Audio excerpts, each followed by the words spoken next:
To receive instant notification each time I upload, please hit the subscribe button and the bell notification.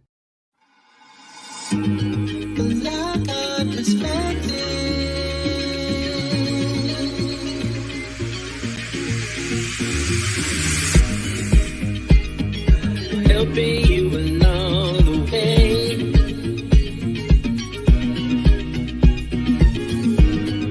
Helping you to make it through another day. Yeah,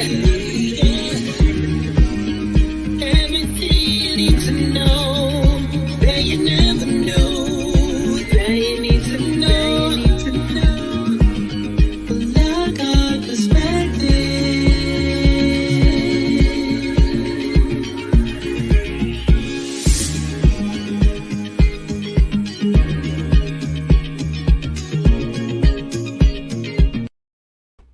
Well, hello, and welcome to Midnight Oil. It is such a pleasure to be here with each and every one of you this evening. We have a great guest, and we started out the day with some great word, and we're going to finish it up the exact same way. So I'd like to welcome none other than our own brother, Ronnie Mann. Welcome, kind sir, to the show. How are you today, and how are things in your neck of the woods? Oh, I'm well, thank you. It's always a pleasure to be here on any Lockhart group affiliation.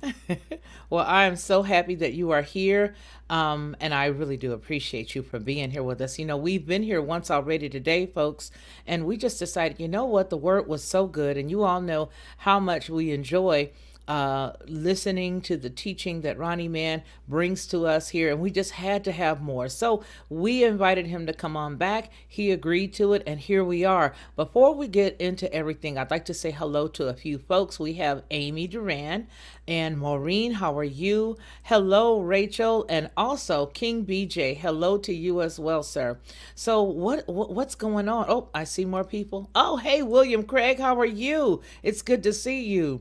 So, Ronnie, what's going on? That was a really good word earlier that you and Lee shared. And I know that there was some greater detail that you want to go into, and I surely do want to hear it. So, what's going on? What is this all about? I mean, we talked about, those who were going to be basically the wheat and the tear. It was a rough draft of what Lee was sharing with regards to the fire and Jasher and all of that.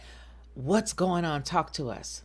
Well, did you grasp the nugget Mm-hmm. about the apostasy Mm-hmm. that is supposed to come in this end time? This great quote unquote falling away that the King James version has perpetuated. Did you grasp that? And I if you did, grasped that. I really did. yeah, And it's amazing because it's always been taught a different way. You know, they've always had a different little bit of a spin on it. And the way you present it is the way that the word actually meant it. It just reckoned with me as soon as you said it. exactly. So, could you enunciate what you get? I don't know that how you interpreted what I said. I sure can. Okay, so Okay. for those of you who were not here earlier, when we have all been taught about those who were going to be falling away, we always thought that it was the quote unquote ones who were unlearned, the ones who were disobedient, the ones who did not follow. But actually, the ones who are going to be going away are the ones who are really saying, hey, deuces, gotta go. This isn't right. We know the truth, and this has not been it, but we've been in it right along with everybody else. So we're going to be the ones that are really going to move along, and it's the opposite of the way that we've been taught. As well, you showed the correlation between the word apostle and apostasy, and it sort of it didn't seem the same after you were done explaining it, and we could read it in the word. Absolutely. So, as far as being apostate, this concept, well, this biblical concept of where we grasp it currently in the modern realm is it stems from Second Thessalonians, and maybe I can pull that up again. Yeah, go right ahead. All right. So, give me a moment while I do that. Yeah. And that's exactly what it is. Hello, Inger Norman, and hello to Rachel Van Ziel. You said it, double minded. And that's exactly what it is. And you know what? I think that's what we really should hone in on is that duality of mind is exactly what would what has us all feeling like everybody else that was along with us, like they are not the same anymore. Hey, we need Jesus. And it's not that, it's that they've always been who they are. And even Lee today was talking about how, for example, for years we had all these different pastors and people teaching with regard to healing. I remember a book when we were coming up called Is Healing for All by my old pastor, Dr. Price, our old pastor, Dr. Price. And, he's gone on, but there are several other people who were really into the healing, healing, healing, healing, healing thing. And now the question that he posed earlier was, well, where are they now? And based on what we were all talking about, they're still here. They're doing the exact same thing that they were doing then, except now our eyes are open to truth. And we see that they're the exact same people that they were then. That's amazing.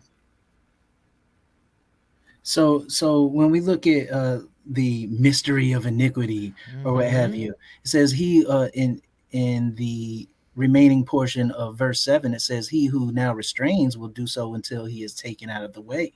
Mm-hmm. Um, this has been spoken on and taught through so many lenses. And when you read it in different versions, it will get you thinking certain things that may or may not be accurate. For example, this is the New King James Version, and the capital at the end of verse 7, they capitalize the word he. It says, he who now restrains will do so until he is taken out of the way. Um, it's not necessarily quote unquote capitalized. I mean, in the Greek, there's not like it's not capitalized in the Greek or what have you. But when they translate it into the English, it gives you a certain connotation because it's capitalized that it means, um, you know, quote unquote, one of the good guys Mm-hmm. or what have Mm-hmm. you. But Mm-hmm. that's not necessarily the case. It's just that when we look at these things, and we have to remember that the English is really sorcery. I mean, Yes. this whole thing is a huge spell to shroud and cloud and dilute and muddy up the truth, and it's a huge design. um I don't know, the powers that be, or what have you.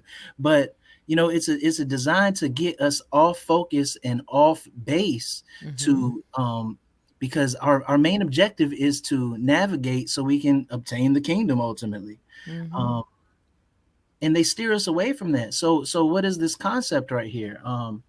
The one who gets taken out of the way, we see that. We Mm-hmm. see who gets taken out of the way Mm-hmm. in Matthew 24. Um, Mm-hmm. And in Matthew 24, it tells you that the tares get plucked up first and get thrown into the fire. Mm-hmm. Mm-hmm. Okay, Absolutely. it actually tells you two Absolutely. things. It actually tells you two things. It tells you that the wheat gets rounded up as well, and the wheat Yes.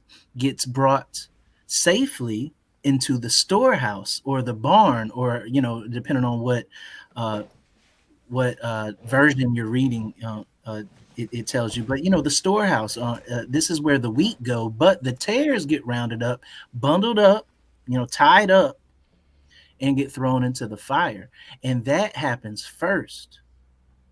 So there's two things happening here as far as Second Thessalonians is bringing to our attention, is that we'll use the wheat and the tare. Okay. Uh, the wheat gets taken away and unto safety, but the tares also get taken out of the way and get thrown into the fire. But it says, and the lawless one will be revealed, in 2 Thessalonians 8, and the lawless one will be revealed, whom Yah will consume with the breath of his mouth and destroy with the brightness of his coming. And so what's that breath of his mouth? That's the spirit. And That's that's the set awesome apart because spirit. think about that. I mean, he breathed life into man, Numa, he breathed into man, and by the same way that he breathed life into man, he's going to take old boy out. That's amazing. He gives life and he can take it away. Ooh. But what um what exacts judgment, or what executes the judgment? It's the word that executes Mm. judgment. So in verse 10 it says, and with all unrighteous deception among those who perish. Among those who perish, there's Mm-hmm. deception among Mm-hmm. those who perish, because they Mm-hmm. did not receive the love of the truth. So what's coming out of Yah's mouth is the spirit, is that breath, but it is the word of truth. And the word of truth is what's going to cut you to the core, Mm. and is From the going to rooter be the to the deciding tutor. factor. Mm-hmm. That's what's going to that's the word of truth is either going to be your saving grace, or the stumbling block that you're going to trip over and fall right into the fire and burn up Mm. in. Mm. And we so what we have to do here is dissect what is truth and what's not. And we have to hold dear to the truth, because that is what's going to get us over the hump into the next, what Mm. era, if you Of will. course, yes. um but nonetheless, as far as this, let me go here real quick, give me one moment. Yeah. I see Anthony Vanzant has joined us. Evening, good sister friend Fifi and brother man. It's so good to see you and it's good to have you here. Good to have you here. Thank you so much for joining us last night. We had a very good time over on TLP. We had our guest host, Anthony, and I hope that he will be our guest host this coming Friday as well, if his schedule permits. I'm just going to put that out there in the air. But yeah, we had a great time with you last evening for TLP Headlines of the Voice. We appreciate you for giving all of the feedback you gave us with regards to what's going on out there in Canada. Yeah, last night's show on TLP Headlines with a Voice was very informative and well I put enjoyed it. together. On I enjoyed it. on Saturday Night is Live. Saturday night is live. Saturday Yeah, night but is live. moving forward in trying to dissect what this truth is, you see in verse 3, I highlighted it. Hopefully you can see it. It Yeah, I says, can see it. let no one Can you deceive make you it a by bit any bigger? means. You know me. Give me one moment. Trying to see it without glasses, yeah, because people probably they can see better than I. But if I can't see with my glasses, I know I'm in trouble. Okay, okay. Did we do it? Yes, we did it.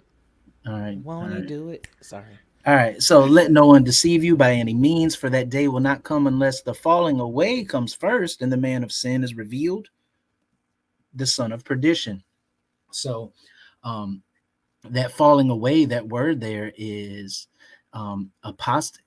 unless the apostasy comes first. So, who is apostate? The one who is called out, the one who is sent out, the one who comes out. Apo meaning away from. Apo in the it's a prefix in the Greek. Apo, apo. It means away from, like to pull away from, or to leave, or maybe even to abandon your station, if you will, like move. And stasis is a point of being stagnant.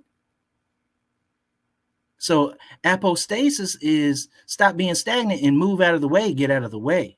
Right here, what they're telling you is that there's a falling away, but in relation to uh, common denominators as far as words and etymology is concerned, um, apostasy and apostle stem from the same root.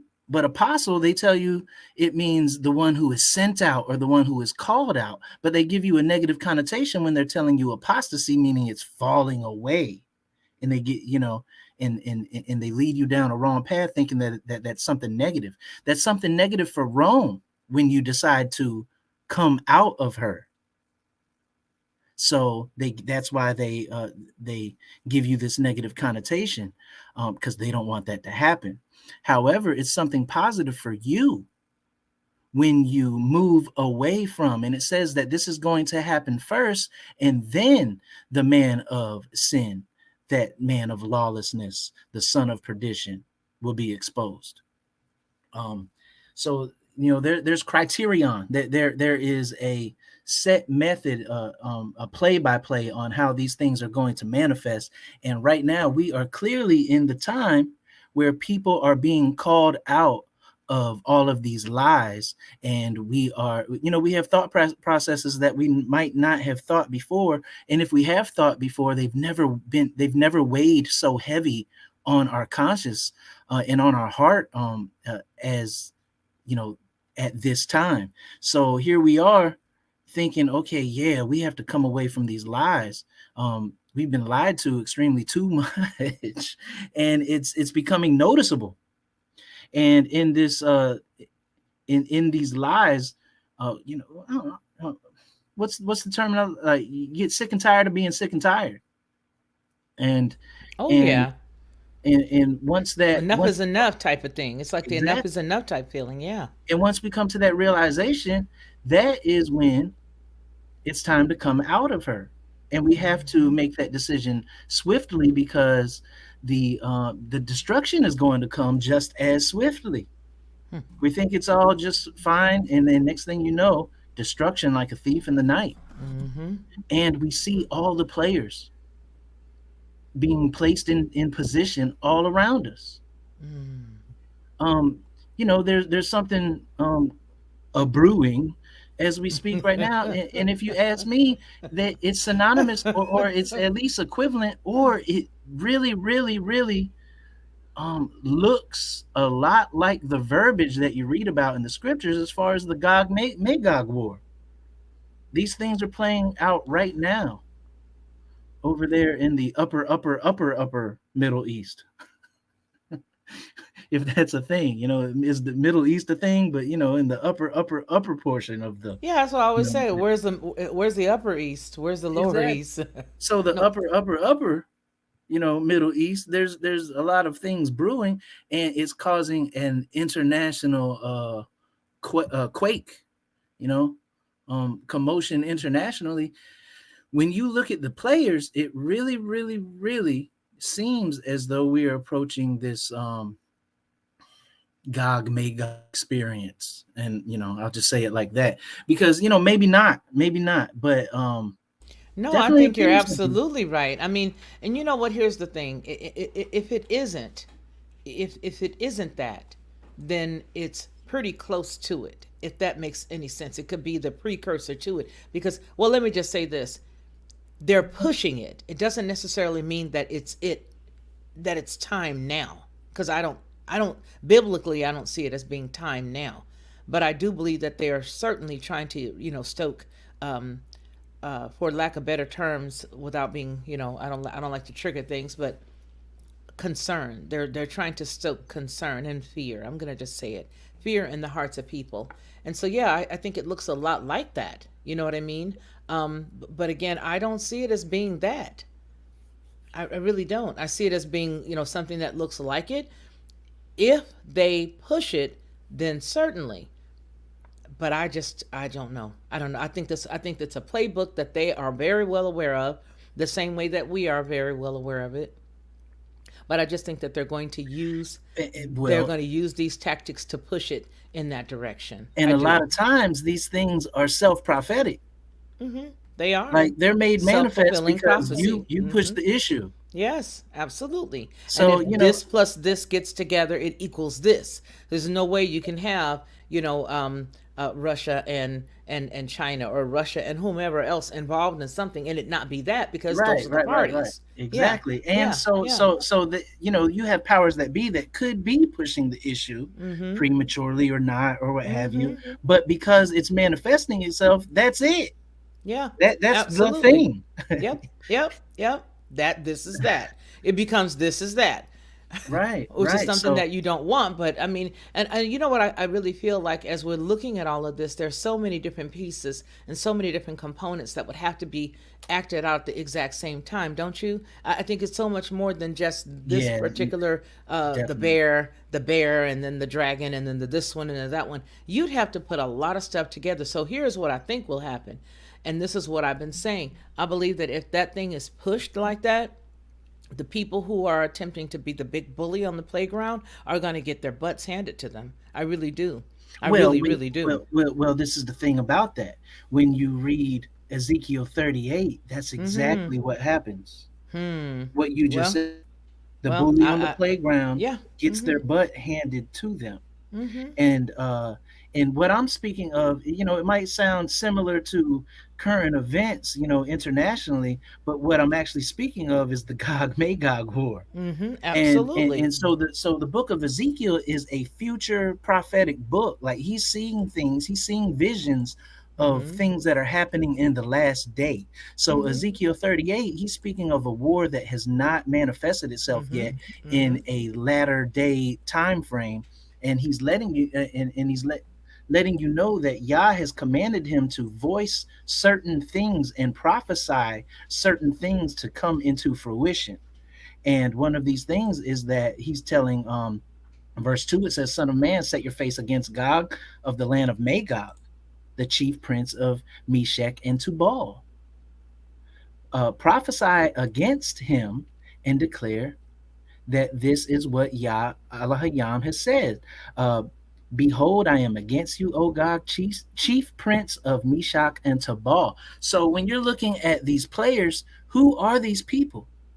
And I've alluded to this on multiple occasions.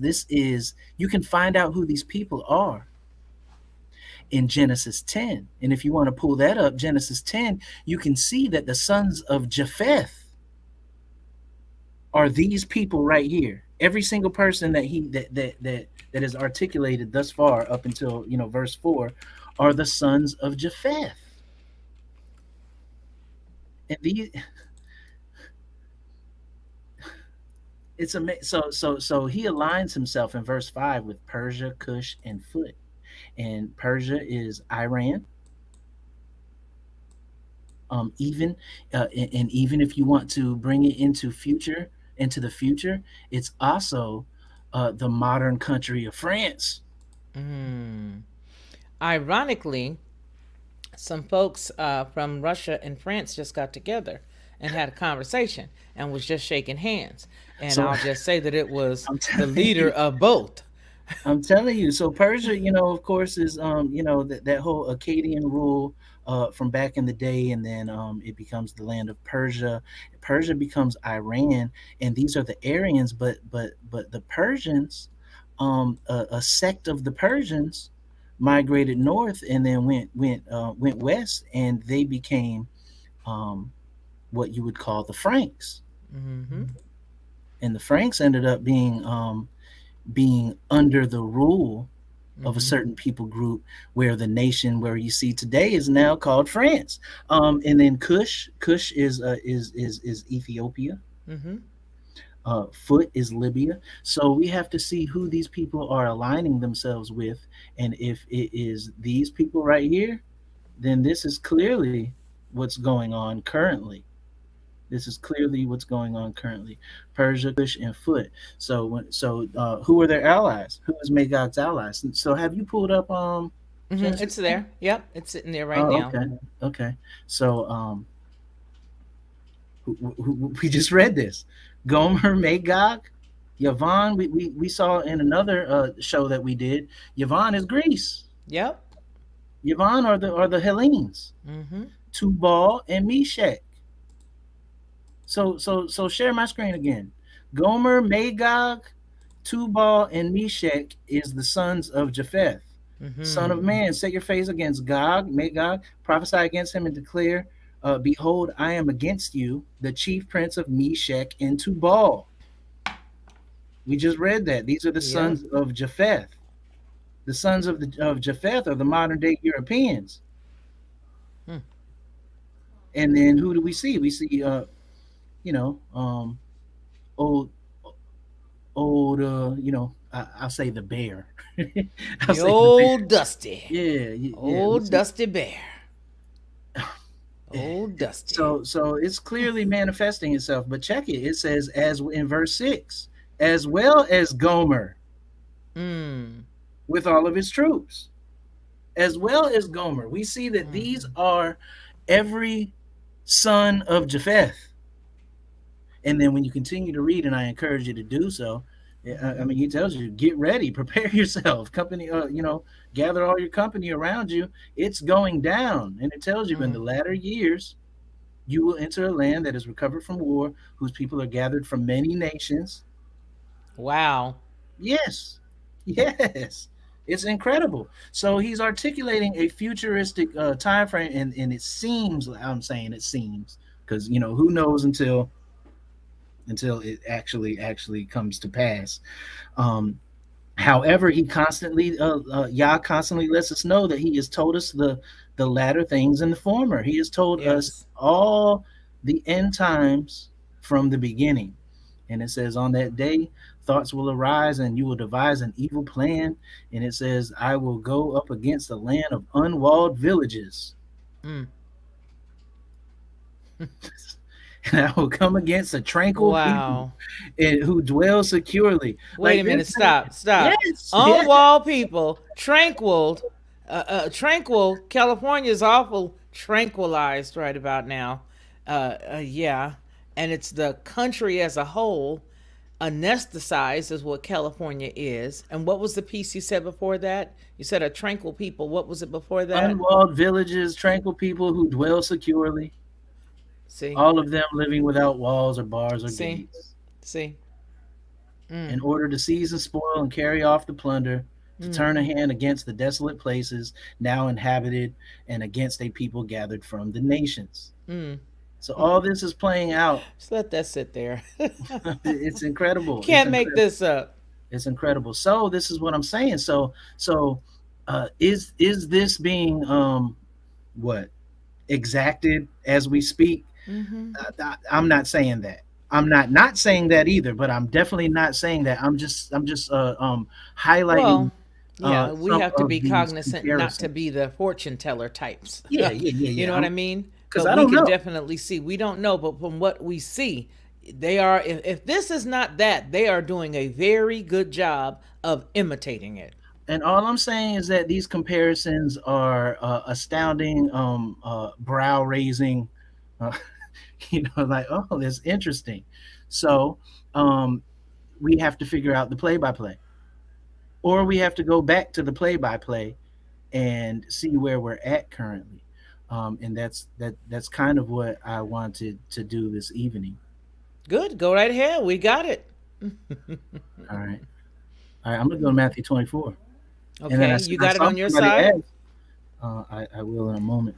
Okay. And I'll I pull it saw here too. somebody ask, you know, what happens after that. It's so Mm. interesting you asked that because that's what I wanted to That's talk about. exactly where we're going now. Tell them what they won, Bink. Ah, you won. Tell them what they won. Carol Merrill. So what's interesting is that his disciples asked him what's going on. And are And we going to where he says, "You see, ye not all one of these stones will be left on top of one another"? Is that where you're yeah, going? this When is you see this this is happen and that happen, and then there's no stone left upon the other, and then he begins to break it down exactly what's going to happen next and how everything works together. You know, I love y'all so much because it's like none of these things. And here's something that's very unique. Say, for example, that this is that. I'm so resting. I'm resting in Him. You know, life is happening around us. Yes, it is. Things are still going on around us. Yes, they are. But I'm so happy with Him and so rested in Him that it probably, I know what it means to just rest in Him. That's all I have to say. I just think that, wow, I don't feel the stuff from outside. I mean, yeah, you know the stuff you're going through, right? I mean, everybody is. You'd be a dodo not to. So we get that. But I'm saying that if that's the case, He has protected and put a bumper around us to where we're not even being affected by that because we do trust in Him. And I believe our trust in Him is greater than anything that we can feel from the outside. That's what I feel. That's what I'm saying. and that's absolutely right. He has a hedge of protection around his people, Mm-hmm. Mm-hmm. and one of those ways to utilize and take advantage of that hedge of protection is to look at what he's given us and follow the blueprint, follow the roadmap. Because he's giving us all of these secure, safe spots along the way. Mm-hmm. Like, okay, when you get to this destination at this point in time, make Mm-hmm. a left, and then Make a park right. under, yeah, and park under the. Oh yeah, yeah, yeah, yeah, definitely, definitely. Always make a right. So make When given the a right, option between a left or the right. but make that right though, and park Mm-hmm. underneath that shade tree for three Mm-hmm. days. You Mm-hmm. know, And and, chill. and it's the blueprint. So that's what Mm-hmm. we're gonna do. And then meanwhile, while we're safe and secure, there's going to be um, weeping and gnashing of teeth and outer darkness all around us. But Mm-hmm. uh, I don't want to say we're oblivious. We're very much aware of it. But we're just up under his up under his wings. We're under his wing, Mm-hmm. absolutely. Yeah. And the only way that you can remain under his wing is to remain in his will. And he Yes. showed you how to remain in his will by Yes. he's given us the word. And it Mm-hmm. really, really is. I'm saying this often to drive this point home. It is a play-by-play blueprint Mm-hmm. roadmap. Yeah. Yeah. Most assuredly it is. So yeah, I'm sharing Matthew 24. Uh, but it's telling you that his disciples asked him, hey, when is this end time going to be? Like, what's the signs of it? They're very curious. And so, what is the first thing he tells you? Verse 4, take heed that no man deceive you. How Mm. interesting is that? How interesting is that? In a world of deception, in a world of deception, the first thing he says, as far as when his disciples ask, what when's the sign of your coming and what's the end of the world going to look like, make sure and take heed that no one deceives you. Then he goes on and says that there's going to be many people coming in his authority and in Mm-hmm. his reputation Mm-hmm. and his name, saying that I am Christ, Mm-hmm. and shall deceive you. There's going to be wars and rumors of wars, and we know this. Like, we've read Yeah. this dozens of times, or we at Mm-hmm. least heard it a handful of times from multiple places. But it says nation is going to rise against nation, kingdom against kingdom.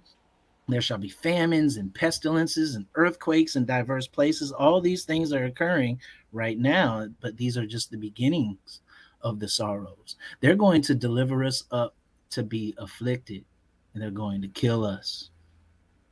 Verse 9. This is what's going to happen. And it says that you shall be hated of all the nations for my name's sake. He's speaking to his people. His people is the nation of Yasharal, and anybody who has attached themselves to Yasharal. These are the people. These are the this is the protagonist of the storyline. Mm. Um so and then shall many will be offended, and shall betray one another, and shall hate one another, and many false prophets shall rise and shall deceive many. And because iniquity shall abound, the love of many shall wax cold. So we know this narrative.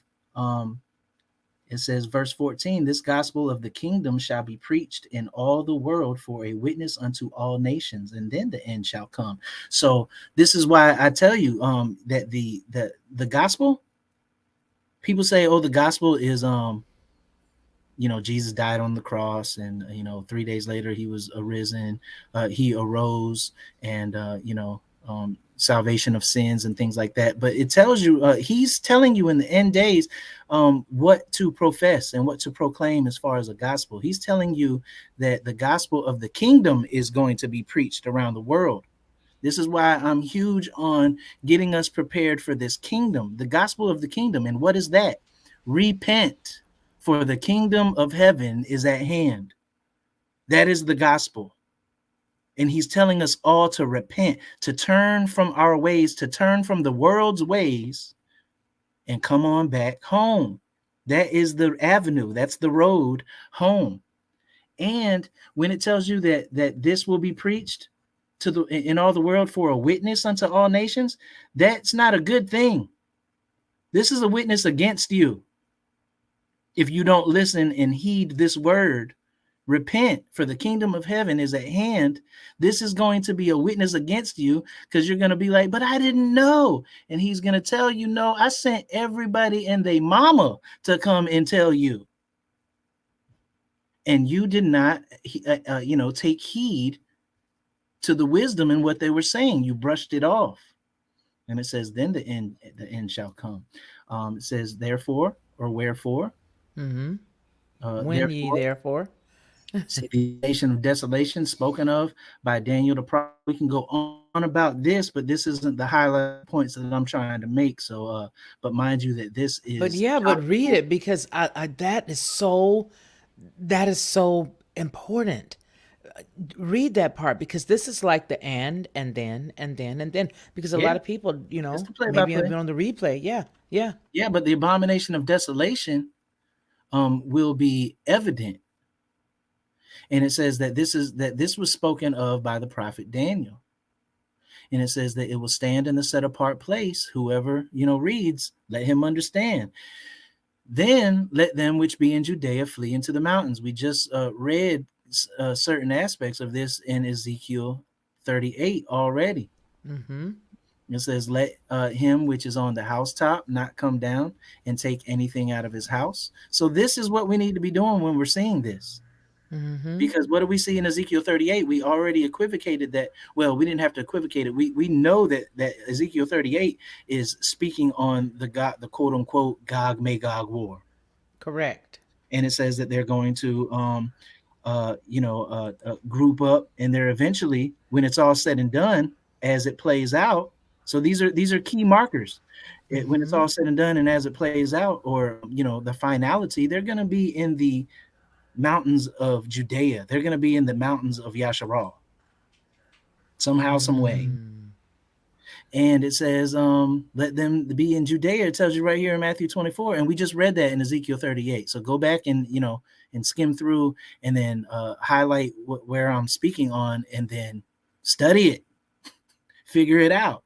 But in verse 16 right here, as far as Matthew 24 is concerned, it says, let them be which be in Judea flee into the mountains. Let him which is on the housetop not come down to take anything out of it. So this is the time when, hey, we have to be prepared at all times, because you don't have time to go back and grab this and go back and grab that. Be ye ready. Be ready right now. Neither let him which is in the field return back to get his clothes. And woe unto them who are with child, and to them that give suck in those days. Let me scroll up. But pray that your flight be not in the winter, neither on the Shabbath, for then shall be a great tribulation. So now we're coming into this tribulation, such as was not since the beginning of the world to this time, no, nor ever shall be, except those days should be shortened. There should be no flesh saved. So I don't know what's going to manifest, but that sounds pretty critical as far as wartime event. Like Oh yeah. everybody's in a parish. Wow. Virtually almost everybody is going to perish. There should be no flesh saved, except for he's going to have to intervene. He's going to have to shorten this time frame. But for the elect's sake, those days shall be shortened. If then any man shall say unto you, lo, here is Christ, or there, believe it not. Like, he's here, he's there, believe it not, because that's not the time for him to be made manifest yet. Because how is he going to be made manifest? He's coming in the clouds.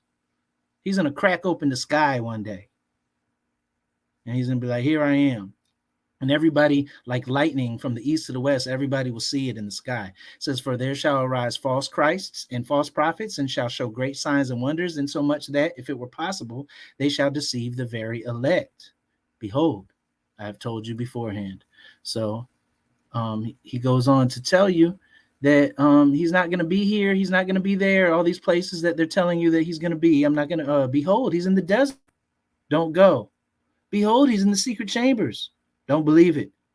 For as the lightning comes out of the east and shines even unto the west, so shall the coming of the Son of Man be. For Wherever the carcass is, there will the eagles be gathered. And we see this concept in Joel, and we see this concept in the book of Revelation, where it talks about there's going to be this huge feast of basically dead bodies that has come against Yah's people. And this feast is for the birds. This feast is for the birds of the air. And we see that in Revelation. Revelation 20, I want to say. Yeah, I Don't, think it is. don't quote me on the chapter, pardon me, forgive me. But it's the latter part of Revelation. And this is what it's speaking on. And it's also speaking on this in Jeremiah, and in a number of other places. But it says, "Immediately after the days of the tribulation, shall the sun be darkened." So now we're entering into that last day. Wow. So the moon shall not give her light, and the stars shall fall from heaven, and the powers of the heaven shall be shaken. So we're moving on into the future, to where the kingdom is about to establish itself here on earth. So I don't want to go there just yet. Let's highlight that in between, that interim. What's happening? What's going on? So what's amazing is that the book of Enoch illustrates all of these things. I'll say that again. The book of Yeah, Enoch illustrates all these things. this is one of There's my favorites. there's a lot of people that say, "Oh, the Book of Enoch is pseudepigraphical." Like But it you know doesn't. what? What gets me about that is they will believe a lot of other stuff that is so unscriptural. I mean, things like cleanliness is next to godliness. That's not even a scripture. Right, right, right. I'm just, and I know that seems sort of small, what Well, I'm saying, but it just goes to show that that's exactly what they'll do. They'll take things that have absolutely no scriptural basis to it at all, and they'll run with that. But something that is clear and clean and just as clean cut as the Book of Enoch, and as a matter of fact, and they give it a hard time. And I think it's because of how the church, as in the absolutely. Catholics. It's the indoctrination that we've been given. Like, Yes, this that we give you is sacred. Anything else, yes, don't even begin to consider scrutinizing it. Leave it alone, and it is a detestable thing. That might not necessarily be the case. You have to figure this stuff out for yourself, and you can't just blindly listen to a religious and any kind of religion. You can't blindly listen to any kind of religion. What you have to do is trust the words of Yah, trust that set apart spirit in your that is speaking to you specifically. And the set apart spirit will always guide you to truth. Now, what's interesting is this Bible has been tampered with along the way, but you can dissect all of true. the junk That's right. by listening to the set apart spirit. You can say, okay, yeah, that's Hallelujah. been tampered with, but you can get the principles and the meat and potatoes out of it. Whereas if you're just listening to an institution blindly, they're going to lead. They are the blind leading the blind, and the scriptures say the blind leads the blind, and Into a both fall pit. into a pit. Yep. Right there into a pit. Both fall into a Both pit. of them. Both Both. of you. You know what I mean? And Yeah. that's your fault. Oh, well, I was listening to the. No, that's your fault. You should have been listening to the voice of Yah. But somebody told me that they don't subscribe to Enoch because it's pseudepigraphical, and it's the book of Enoch, and it says that he wrote the book that he wrote, but we know that he didn't write it. But it's attributed to him, Book of Enoch. So, and if he didn't write it, then that's a fake book. Well, here's my Um, question. What do they do with the occurrences of Enoch throughout the Bible, minus the book of Enoch? What do they do with him? I Yeah, mean, is but that that's just a not that's fictional not the question. character? That's not the question to bring up. What's interesting is Matthew wasn't written by Matthew. Oh, none of them. Matthew Mark wasn't written by Mark Matthew, wasn't Mark, written by Luke, or Mark. John. No, Mark came several years after. So those are And pseudepigraphical as well. most assuredly. Like, they didn't write these books, but it's attributed to them. It's their accounts. Uh-huh. And and According and to. before and before this, it was the oral tradition that finally down that finally got written down. Um, but because it's not attested, because it's not, it doesn't have the stamp of approval of the canonized, what Rome has canonized, then they throw it out the window. But when you're thinking like that, you don't realize you're Roman. You have a Roman mindset. You are Roman and not a king. You're a citizen of Rome and not a citizen of the kingdom. But have you ever read the Book of Enoch? It is fascinating how many points over and over again is like, oh, Beautifully fascinating. and so what's going on is that in actuality, all these prophets, Mm-hmm. they knew the Book of Enoch well. How do you think they had all of the insight that they had? Maybe not all of the insight. I take that back. But how do you think that they had insight? They were reading the Book of Enoch, That's right. and so let me read a couple of things from it because it. And what's crazy about it is that when you read it, when I read it, you're going to hear Daniel Oh yeah. in it. Oh yeah. You're going to read. You're going to hear Revelation in it. You're going to hear Mm-hmm. Joel in it. You're going to hear what I just read, Matthew 24, and these are attributed to Yahweh Shah's words. Matthew And it's 24, Yahweh Shah speaking out yeah. of his own mouth. And when I Mm-hmm. read Enoch, you're going to hear all of these things. And Mm-hmm. it's like, wow. And when you read it, it's like a veil that gets taken over your eye. Like you can see the picture that's being painted more clearly, Mm-hmm. and it's a lot of fill in the blanks. So Mm-hmm. so yeah, let's Mm-hmm. do that really Yeah, quick. let's do it. Let's do it. I'm so glad to see all of you taking part in the chat. It's so cool.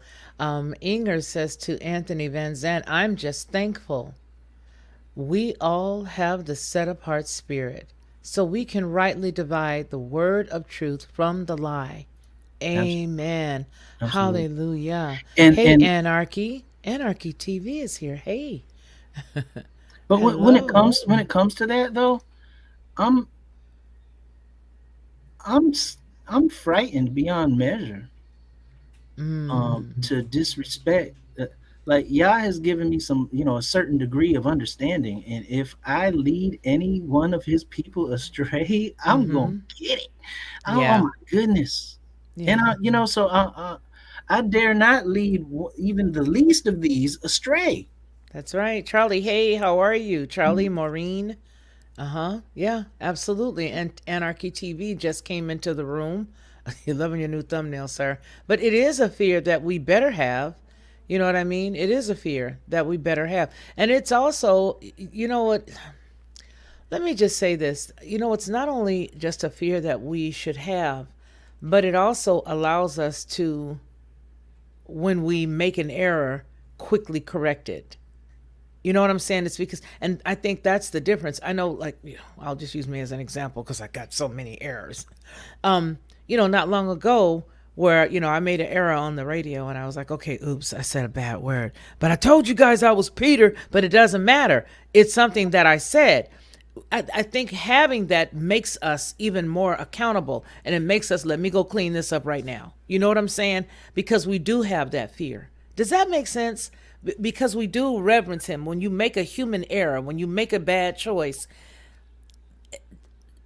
that as well as having the mantle like you do on your life to lead people to truth, when something goes the opposite of that, you know that you are his when you self correct, and you know that you are his when you still feel that humility to know I better do this the right way, and if I make an error I better quick clean it up quick before the sun go down. Am I making any sense to anybody out there? Charlie, am I making any sense? Anybody out there? Am I making sense, Ronnie? You know what I'm Oh yeah. saying? It's like, I think those things go hand in hand. I think it all goes hand in hand. I really do. I think that the fear of Yah is something that is, it's an internal meter. It's an internal thermostat where you know the direction. You know what I'm saying? You know what's right. You know what's wrong, and that's the reason why I believe you feel the way that you do, because you know I can't do this wrong. I got to do this right because you're responsible. Absolutely. So I'm held accountable, and not just me. All of us are held All of us. accountable for Yeah. every word, idle or not, that we're saying out of our mouths. So if I am going to tell you what Yah has said, I better make sure that I'm doing it the correct way. Like this is vitally important. Uh, you don't want to lead anybody astray, and this is the thing, all of us has already been led astray. We're trying to find our way back, and the light is bright right now, and so let's hurry up while that light is still bright, while it's still available. One day it's going to be shut off. We just read that the sun is going to be darkened in those days, and the moon isn't going to give her light. Like the light is going to get shut up. There's going to be a light switch, and it's going to go click, and it's going to be pitch black, and we're not going to be able to find ourselves. We should have already been in place. Hmm.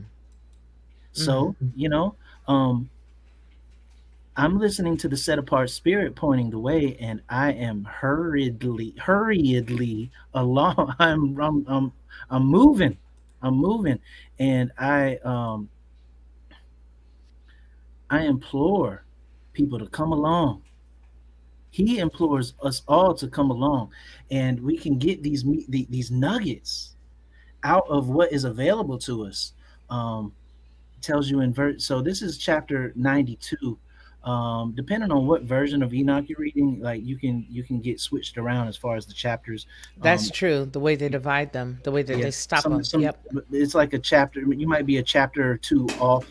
Like right Mm-hmm. here, this says chapter 92. Somebody's version might say chapter 93. Somebody's version might say chapter 91. Mm. Nonetheless, round and about, you know, look at it. Somewhere in there. Right. Here's So something that Maureen just said. She says, we need Jesus just said, tell me why I feel like I'm held most accountable for all things. I have failed at just about everything, though. You know what? I'll tell you Once you what. fail enough, eventually you become good at it and you turn that around. Once you fail enough, then you know exactly what not to do the next time. So there's nothing wrong with failing at a few things, especially if you know that once you fail enough, and I know this sounds crazy, but if you are really, really attempting to do the right thing, there will be a time where eventually one thing at a time will go away. One thing at a time will stop. You'll see. If you're cognizant of it and you're dying to self daily, you will notice that the things you did last year, if you're working at a specific thing, you won't do anymore. We need Jesus. You'll find that. And I know that works for me. Because hey, I'm gonna tell you right now, your friend, let me take myself, put me off the cam. Let me come back off this camera so you can see me. I it used to be a huge mess. I don't know whether you could tell or not. But yeah. So it's okay. You're in good company. There's a lot of us who are like that. But you know what? Yah chose you. He picked you out of the bunch, right? And so because of that, don't beat yourself up. Don't worry about it. He knows who you are and he chose you just because of who you are. So how about that? Go ahead, Ronnie, chapter 92. Okay, before we get there, I'm gonna tell we need Jesus why. I'm gonna tell you plainly. This is why Mm. you are held accountable. Where it seems like everybody else all around you do the same exact thing that you do, and they get away with it, and they flourish. They flourish in it Be nonstop, wealthy, fat, rich. and you get held accountable at every turn. That's amazing. I'm gonna tell you why. That is a huge marker and a slap on the back of the neck to snap back into reality. That's exactly what that is. Listen, Yah chastens his children. Yah disciplines his children. If you do something wrong and you get that pop and you're like, "Oh my goodness, I can't get away with anything." Oh It man. is obvious. It is a huge you are his child. The person that gets away with all of that, they're not being chastened by Yah. They're not being disciplined by Yah because they're not his child. At all. So what you just did is confirm to me that Yah disciplines you. That lets me know that you are my peoples. That we're in the same like. Mm-hmm. So this is the thing. it is incumbent upon you to hurry up and snap out of it and get it Mm-hmm. together, Yep. more so than anybody else. Mm-hmm. And anybody else that can relate to what has just been said, the scriptures are talking to you too. Yeah, come on now. Hey, Black Spring is in the house. Hey, sister, how are you? It's good to see you. Good to see you. And that's the truth. That's the truth. That's a good word. But I tell you what, I get whooped all the time. And I'm like, gee whiz.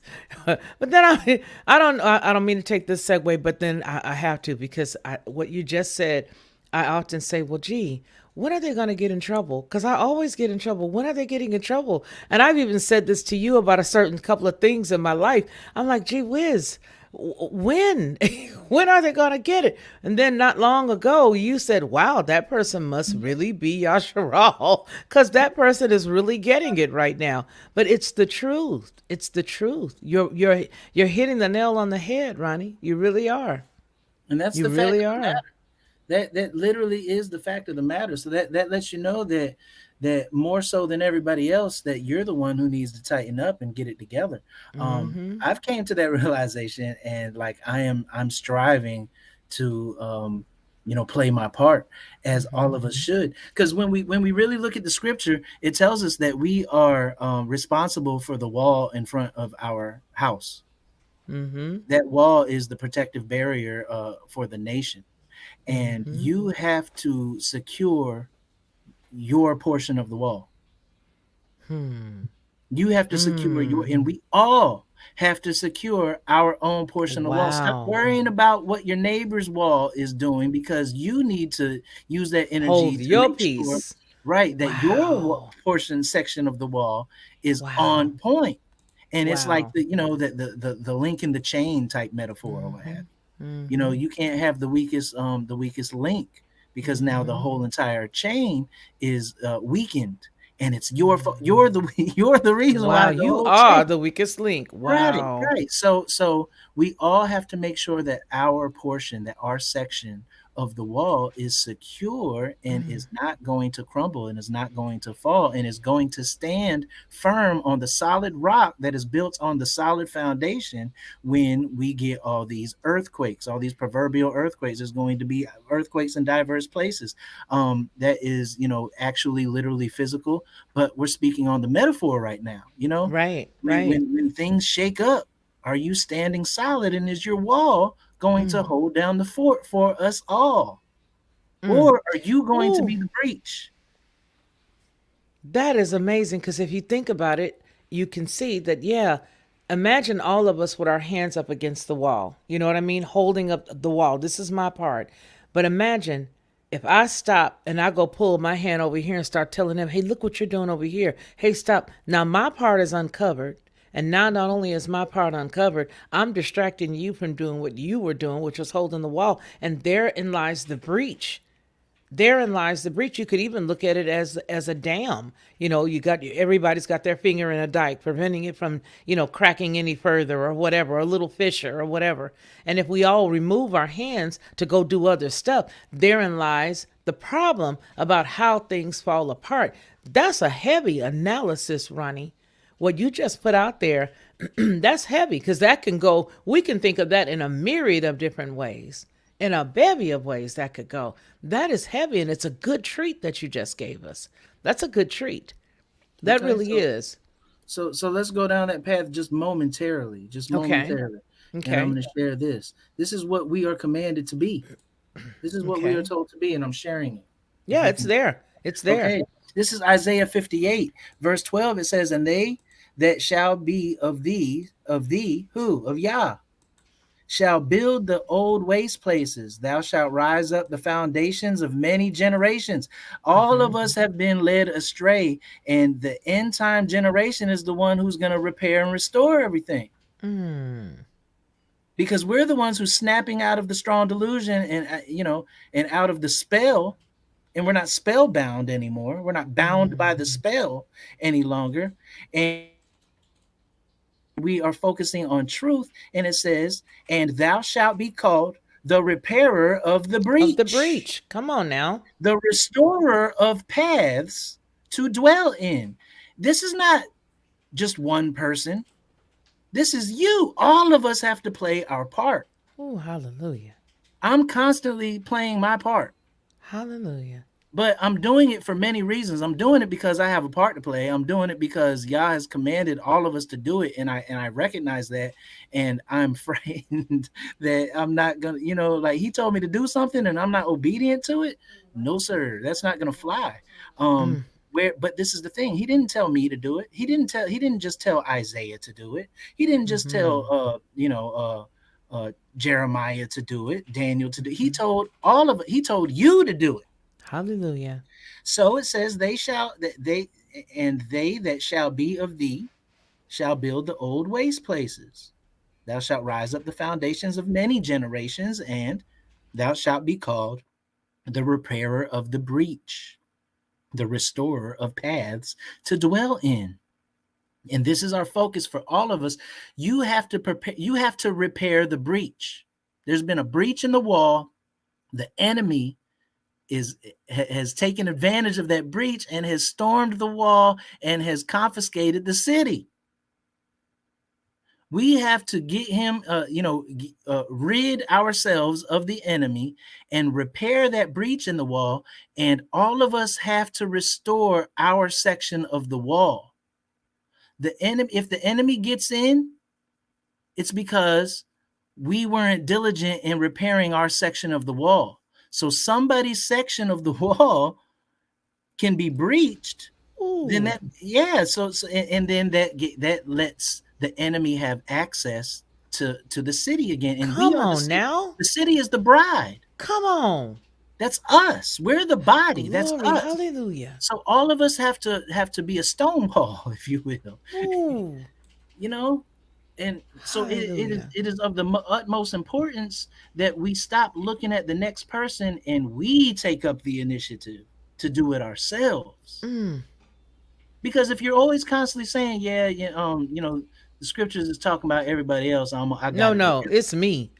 Because I know I'm a handful. Hey, Betty R. I know I'm a handful. It's me. He talking to me. I'm gonna be greedy with this. He talking to me. He's talking to me. And I have to look at it like that in my life every single day because I refuse to miss it.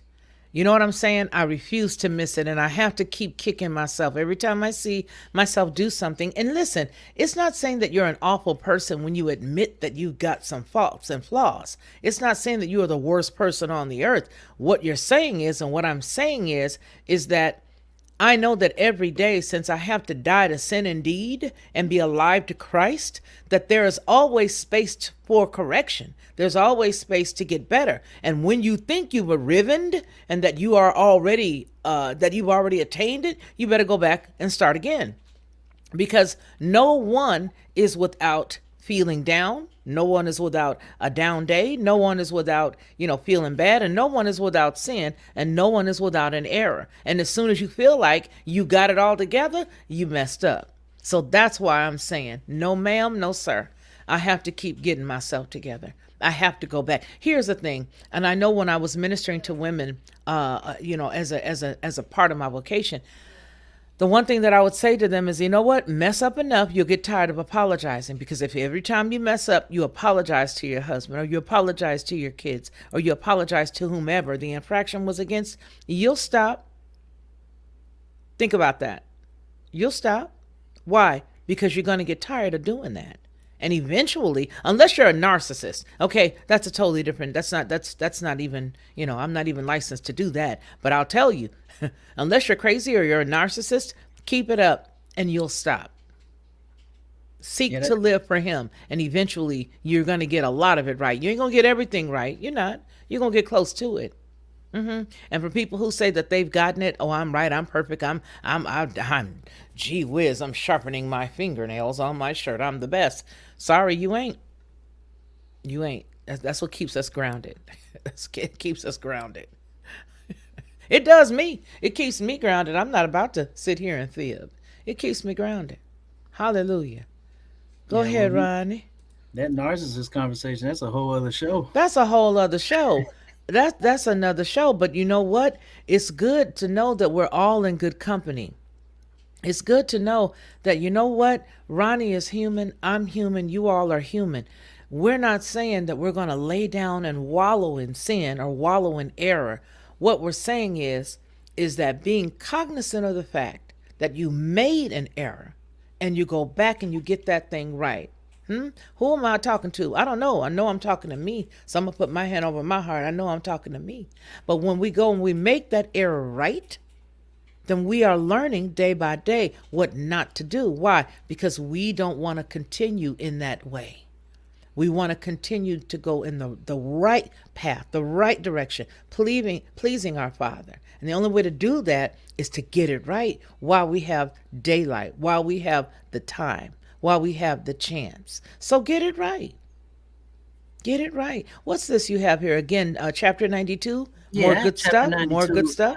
I have Okay. chapter 92 of the Book of Enoch up, and just a preface or what have you. Uh, let's utilize Daniel for a moment. Okay. Daniel speaks on 7 weeks.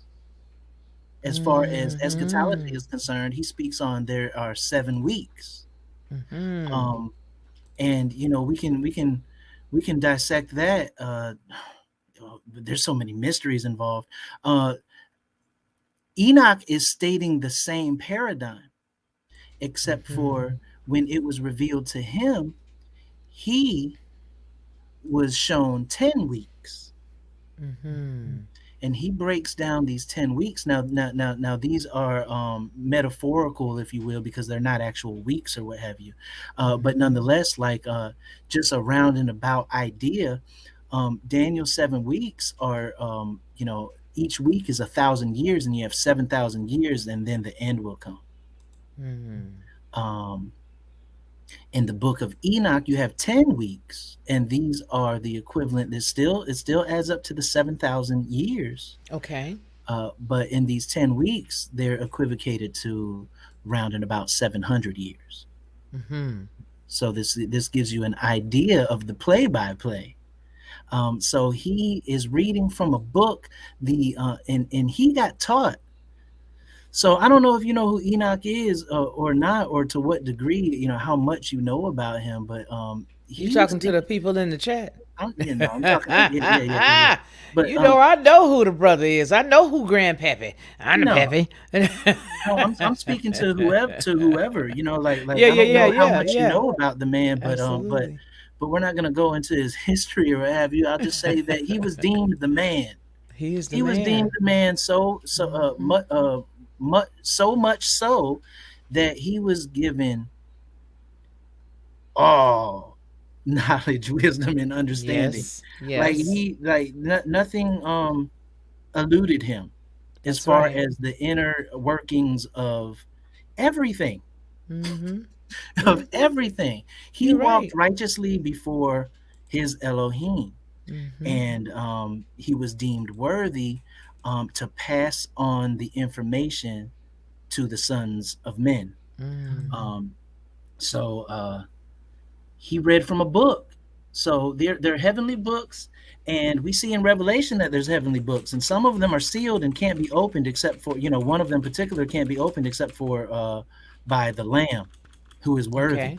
And Okay. then that's the one who opens up the book. So there's many books that have been written in the heavenlies, and he has access to that library. Enoch has Mm-hmm. access to that. So Mm-hmm. he's reading from a book, and he goes on to tell you what has been deemed for the history, the future events of mankind, and its demise, destruction, and then restoration. Okay. Says in verse 2, Enoch said concerning the children of righteousness, concerning the elect of the world, and Mm-hmm. concerning the plant of righteousness and integrity. Concerning these things will I speak, and these things will I explain to you, my children, I who am Enoch. In consequence of that which has been shown to me from the heavenly vision and from the voice of the set apart angels, have I acquired knowledge, and from the tablet of heaven have I acquired understanding. So he interacts with the Elohim, he interacts and speaks and Mm-hmm. studies uh, um, with the Most High. This is amazing. Isn't So that it's an, amazing? that man. So this is, but this is the same thing in uh, as far as in which we have access to today, and it's called the set apart spirit. We can Mm-hmm. learn. The scriptures tell us that the set apart spirit is your teacher. Let no man be a teacher. Don't call any man a teacher. Come on. You're not even supposed to call any man father. But that's another subject, similar subject. But it differs from the objective of what we're attacking, as far as you don't call a man a teacher. Men are not. Oh, we're not supposed to be underneath a man. Even Yahweh Shah, he tells us that we're co-heirs. And our Elohim is his Elohim, and we're co-heirs. He brings us into the fold, and we're all brethren. And no man is under. So that's a form of oppression. That's not who we were designed to be. Nonetheless, in verse 4, Enoch then began to speak from a book and said, I have been born the seventh in the first week, while judgment and righteousness wait with patience. So we're about to speak on these 10 weeks. So it lets you know that he was born in the last of the first week, the last portion of the first week. Mm-hmm. Interestingly enough, all these majors are born at the last section of the week, as we begin Mm. to see. But after me, in the second week, great wickedness shall arise, Mm-hmm. and fraud shall spring forth. Lies, deceit, Mm-hmm. already in the second week. Um, Now we're looking at a span of 7,000 years as far as Enoch's reading of the book. This is spanning 7,000. If I said 700, forgive me. 7,000 years. This is spanning 7,000 year interval. So it says, verse 6: In that week, the end of the first shall take place, in which mankind shall be safe. So the only time that we were really, really safe was that first week. Mm. Wow. That's right. That's right. But when the That's first right. is lifted, iniquity shall grow up. So in the second week, iniquity has already been established Mm-hmm. in the second week, and he shall execute the decree upon sinners. Afterwards, in the third week, during its completion, a man, the plant of righteousness, of righteous judgment, shall be selected, and after him, the plant of righteousness shall come forever. Now, of course, we know that this is Abraham, Mm-hmm. Mm-hmm. and from his seed is the plant of righteousness. The 12 tribes, uh, highlighted is the tribe of Judah, where stems our high priest forever in the order of Melchizedek. So in verse 9, it tells you, subsequently in the fourth week, during its completion, the visions of the set apart and the righteous shall be seen. The order of generation after generation shall take place, and a habitation shall be made for them. So this fourth week, that's all the law and the prophets. Verse 9, during its completion, the visions of the set apart and the righteous shall be seen, and the order of the generation after generation shall take place. This is when they wrote Genesis and Exodus and Leviticus and all, and all the prophets.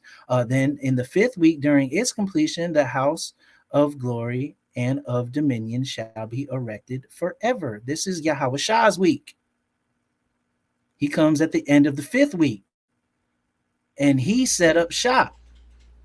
Mm. He's the one that built the house. Mm.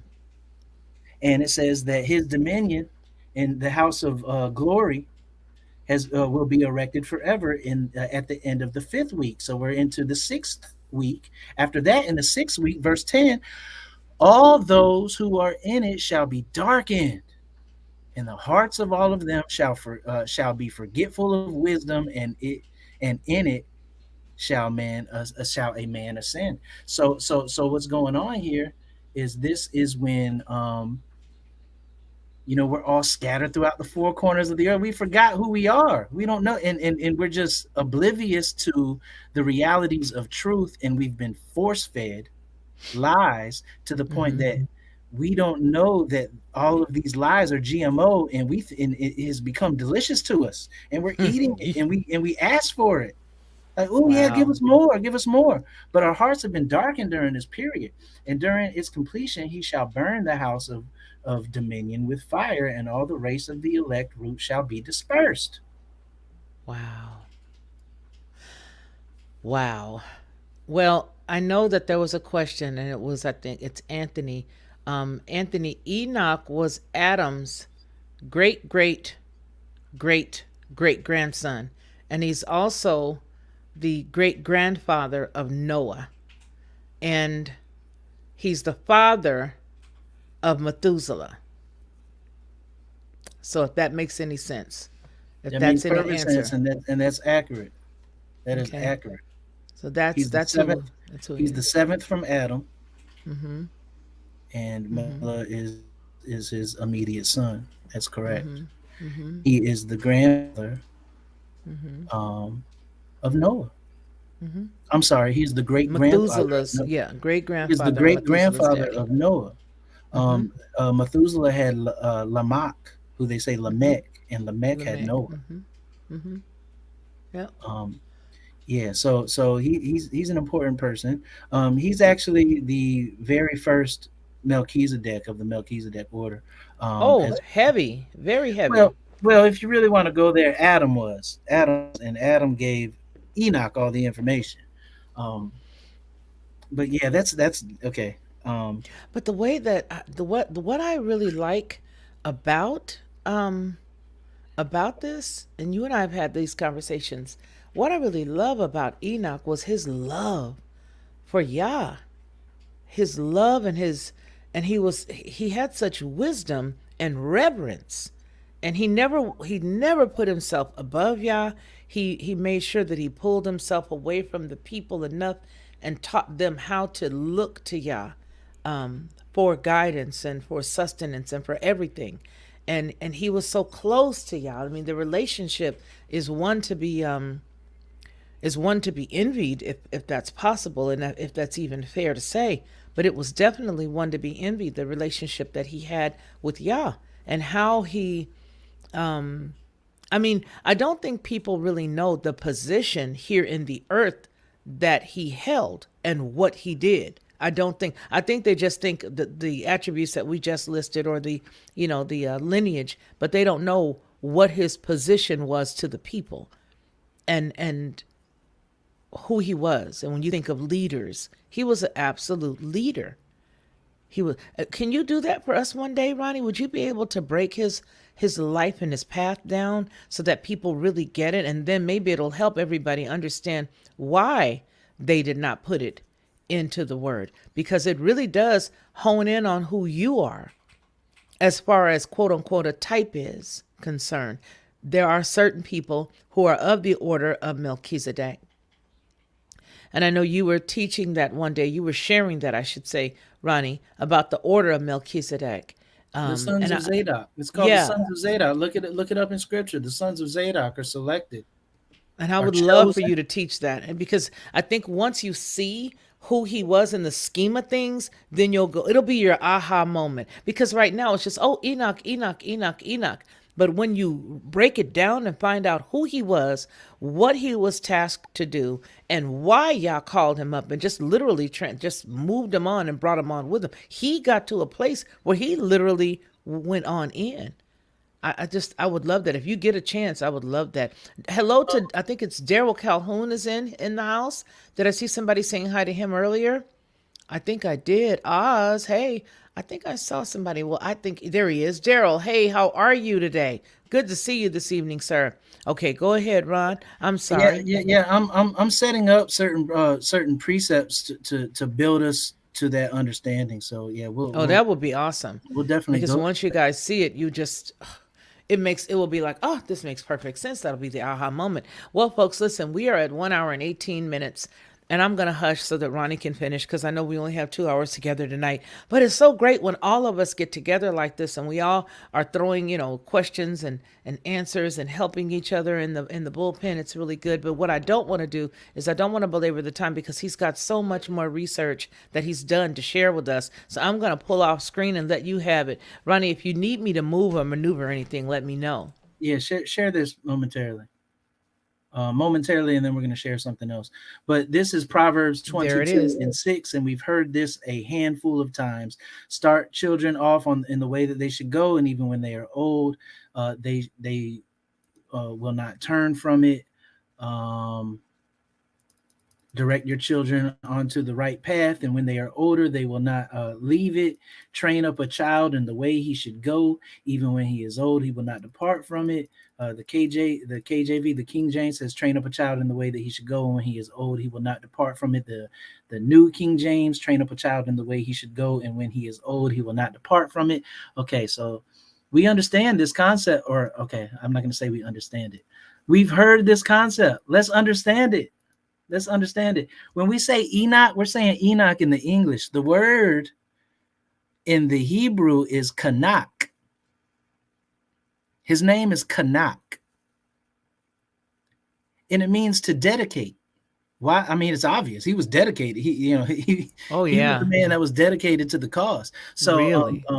so his name is Kanak in the Hebrew. So let's look at this interlinear real quick. It tells you to train up a child in the way that he should go, and everybody's heard this, so it's familiar. Now That's watch this right. in the interlinear. Hey, Poppy Love. This is the interlinear. Train up a child. Look at the red. Train up a child in the way. Uh, sorry. Train up in the red. Train up a child from right to left. Train up a Okay. child in the way that he should go, or train up a child and he should go the way. All right. So what word is train up? This word is kanak. This word is kanak. This word is Enoch. Kanak, to train up, to dedicate. This is the name. This is his name. This is Kanak. All of us are supposed to be raising Enochs. I hope this is Wow. home for you. Listen to what I'm saying. All of us are supposed to be raising Enochs. All of us are supposed to be raising up children dedicated to the ways of the Most High. And we're supposed to raise them up in a way that they can articulate and teach the nations how to be righteous. This is our job, and we're failing as parents. But we're not failing on account of us just being slack. We we're in a You daze. see my eyes, I'm like, We're drunk off the wine of the world. But when we pull back the veil yeah, and begin raising to Enoch's. Ouch, Rachel says. Ouch. Miserably, Charlie, especially as parents. I mean, I'm a mama of how many? Yeah, I'm with you. I'm totally out of the park. but the word there Everybody, is Roddy. Enoch. So when it says train up, it's saying Enoch your children. Well, I'd knock them a couple of times, but it ain't been like, whoo, I totally failed. Somebody says totally failed. Raising Enoch's. Ouch. Yes, we failed miserably. Well, Yeah, that's a little but intimidating. but see, to our advantage, or it's kind of I'm gonna say Yeah. it's kind of okay because we've What, been that we duped. didn't raise them? Yeah, because we've been duped. And there is a portion of time that is allotted and has been, everything has an appointed time. So it tells you in week 6 that there's going to be darkness. We just read that in week 6 there's going to be darkness, and everybody is going to be led astray. So we didn't know, but this is the thing. We are Poppy open. Love says, Ronnie, are you sure you read that right? With That's a Canuck. smiley face, with a That's laughing face Canuck, down man. there. That is Canuck all day long. That's Enoch. That is the same word. So when you go and look at Enoch in Genesis, you'll see that's Kanawak. That's Kanawak. It's the same exact word. Man, yeah. So this is what's going on. This is what's going on. Now that we know, we are obligated to the responsibility of doing it from here on out. Right. The thing is, a lot of our children are grown, so you can't tell no grown man, no grown woman, but so much or what have you. But you can begin to plant the seeds, because in the last day, it tells you that all of us are responsible to preach the gospel of the kingdom. Repent, for the Hmm. kingdom is at hand. And they even let them know, I taught you wrong. I taught you wrong. And better late than never, I'm trying to teach you right now. Look into what I'm saying. Look into what I'm saying before, it's to your detriment. And yeah, just we got to do this. We have to do this. But isn't that fascinating? Train up a child in the way that he should go. We're supposed to be training. We're supposed to be raising Enochs. So let me just say, as a mother and a grandmother, to all of us who may feel like we missed it, here's the thing: put the truth out there for your children in love, and they will do, and y'all will do the rest. Put the truth out there for your children in love, and let y'all do the rest. I'm going to say that one more Yeah, time, because I am a mother, okay, of five, and a grandmother of 13.5. And I'm going to say it. Put the truth out there in love for your children, and let Yah do the rest. Because, again, like Ronnie just said, you can't go back and redo anything. And believe it or not, because we are in these particular days, there are things that the children are doing against the parents. So there is a lot of water that's gone under that bridge for some of us. Because of the water that's gone under the bridge, and maybe you are now estranged, the only thing you can do is put your hand out in love, give them truth, continue to walk the truth out in their presence or as they're around you, continue to live truth, and let Yah do the rest. None of the stuff absolutely. that happened to your children while you were raising them took Yah by surprise. And you are not perfect. You weren't perfect then, and you ain't perfect now. But what you can do is you can start to live that life in front of them and allow Yah and trust that He will do the rest. Repent for anything that you're doing now. Yeah, We all have to. I'm going to tell you something. It's not easy with our children in this day and age. And if you've got kids that were in the 90s, honey, huh, and you still made it through, then I take my hat off to you. Because I tell you now, it's not an easy thing. And even though we love y'all and we're into the word and we're really trying to soak all this up, some of us have raised some children that are amazing. And I don't mean that in a good way. Okay? However it happened, you know, it doesn't matter. All right? All right? My hand to y'all. I made mistakes too. Don't beat yourself up. Live the life you're supposed to. Turn those children over to Him, even if they're grown. Give them the truth. Shake the dust and keep it pushing. All right? Don't lay down there in the middle of the road. I can't do it. I just messed up forever. Don't worry about that. yeah. You'll But be all right. what happens is we tighten up now. We tighten up now, and guilt, that feeling of guilt, that's of the enemy. Everything has an appointed time, and that was the appointed time, and that was an appointed time for a reason, because we're entering into an era of a new covenant. Remember, we read Ezekiel, it echoed the sentiments of Jeremiah 31, which is the new covenant, which says, the fathers have eaten sour grapes and the children's teeth are set on edge. But it tells you in the new covenant that no longer will the children's teeth be set on edge because the fathers have eaten sour grapes. The children's teeth are going to be set on edge because the children are eating the sour grapes. So it's no longer on the father. Like, at this juncture, when we've opened up our minds and opened up our eyes to the truth, we begin to speak that, and we say, yeah, didn't do it quite right, but I'm here to let you know now it is.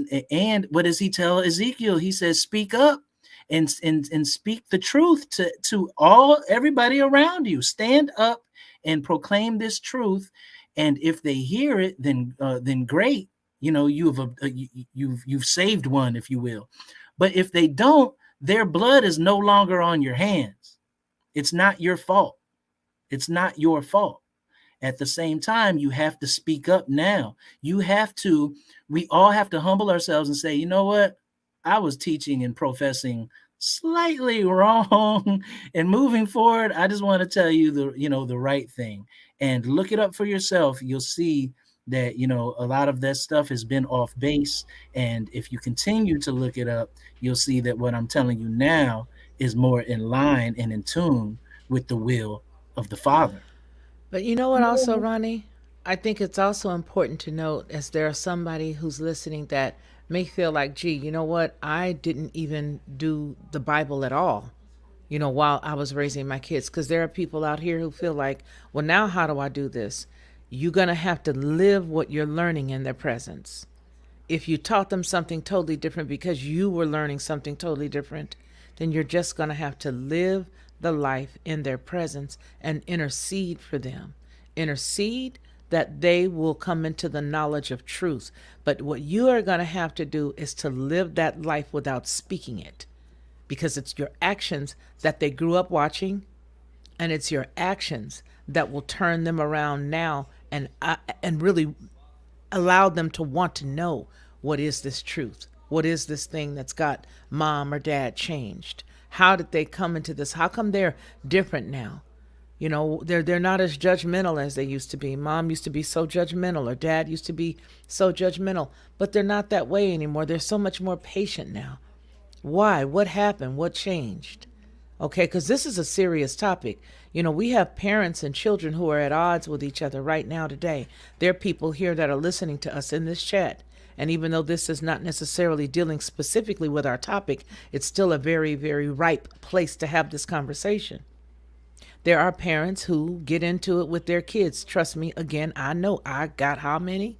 Yeah. All right. And sometimes it's no, as a parent, you may have tried to give them everything you possibly could have given them while they were growing up, and now there is no respect.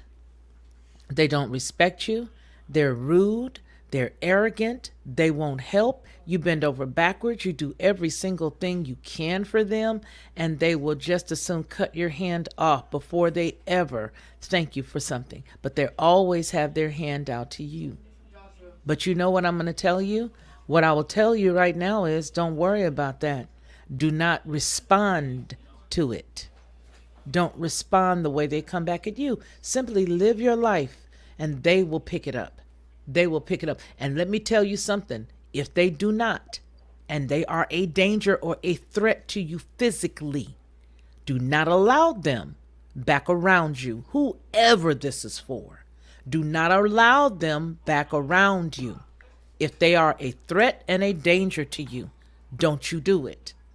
Don't you do it. Whoever it is, you know the email. Email me and I'll intercede with you. But don't you do it. Okay? Go ahead, Mr. Ronnie. Yeah. We're gonna continue on in Enoch, but we have not been raising Enochs, but it's a part of the grand master plan, if you will. Verse 10 lets you know, after that, in the 6th week, all those who are in it shall be darkened, and the hearts of all of them shall be forgetful of wisdom, and in it shall a man ascend. That's the whole Roman pantheon. That's the that's the papacy, even, that whole concept. And this is when everything has been darkened. So we haven't been raising Enochs, but that's because we're a product of the 6th week.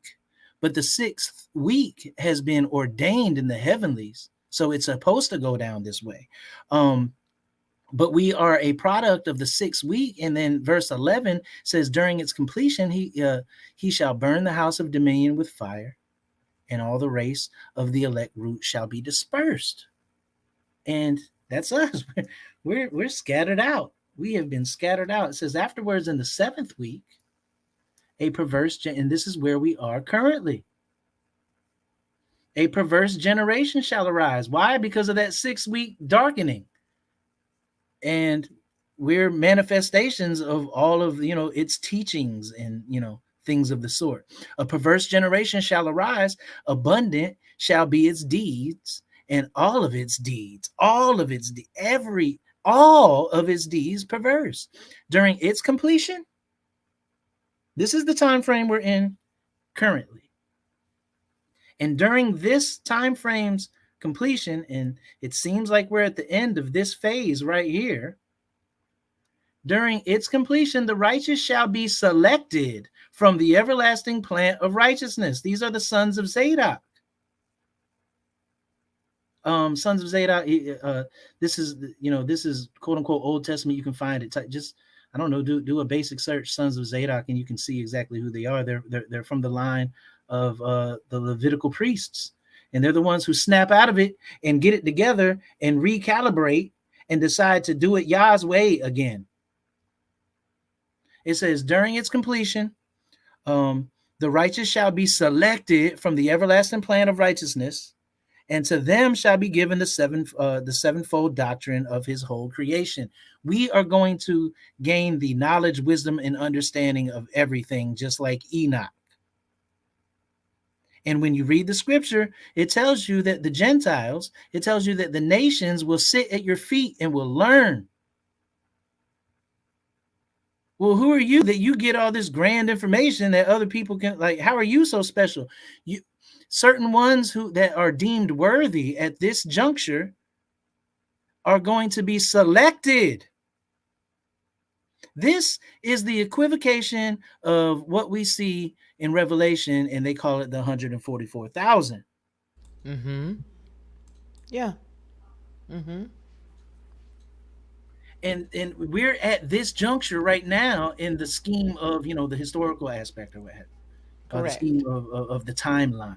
So Mm-hmm. verse 13, it tells you, afterwards there shall be another week, the 8th week of righteousness, to which shall be given a sword to execute judgment and justice upon all oppressors. What's the sword? The Hmm. double-edged sword that cuts and divides even the spirit from the soul and the It's the bone from the word. marrow. The double-edged sword, that's the word. That's the word. Yeah. That's the word. Remember, we just read in Matthew, it said that, or Ezekiel, Mm-hmm. um, you read it all over the place. Just put it like that, Mm-hmm. where it Oh says, yeah. the spirit of his mouth. That's the word of truth. We read that in Second Thessalonians. Pardon me. Mm-hmm. So, Mm-hmm. we're given the word of truth, and this word of truth is the sevenfold doctrine of all of his creation. It is the knowledge, wisdom, and understanding of pretty much everything. And Mm-hmm. so this 144,000 are the ones who are going to be the judges Okay. of everything, Mm-hmm. even the angels, Wow. even Now, the when you angels. say the angels, we're thinking of the Nafal as a whole. We're talking about all the angels that deserve judgment, that the ones that The need, fallen, especially the right, that Nafal. have a Okay. court date. Because, Okay. like, if you didn't Okay. do anything wrong, you don't have no You ain't court got no date. court date. Yeah. But anyone who has a court date, and they're the ones who have done something wrong. They violated their post. They went away Okay. from their post. Yeah. That's also in They Enoch. went into the sons, the daughters of The men. daughters of men. Mm-hmm. Mm-hmm. Absolutely. So it says in verse 14, Mm-hmm. were you about to say something? I have a question, but I'll ask it right before we leave. Sinners, verse 14, shall be delivered up into the hands of the righteous. This is what happens next. This is what happens next. Sinners, you do not want to be delivered up into the hands of the righteous, because the righteous cannot be bought. Mm. You cannot bargain. These righteous are abiding by the laws, statutes, and commandments that has been ordained. They're the judges. Mm-hmm. They're the righteous judges, and all the sinners will be delivered up into them, and they are going to execute justice and Mm. judgment. It says, who during its completion, what, the 8th week, shall Mm-hmm. acquire habitations by their righteousness. I'm going to acquire habitations because of my righteousness, the works I've showed and proved. You're going to obtain habitations because of the righteousness, the works you showed and proved. You've been found worthy. You weren't just talking about it. You weren't all lip service. You made this about you and you personalized it. And you say, you know what? I'm going to tighten up and I'm going to play my position and play my part. And it says, and the house of the great king shall be established for celebrations forever. This is the kingdom. But what? For celebrations. His the house of the great king is going to be established for celebrations. These are the feasts.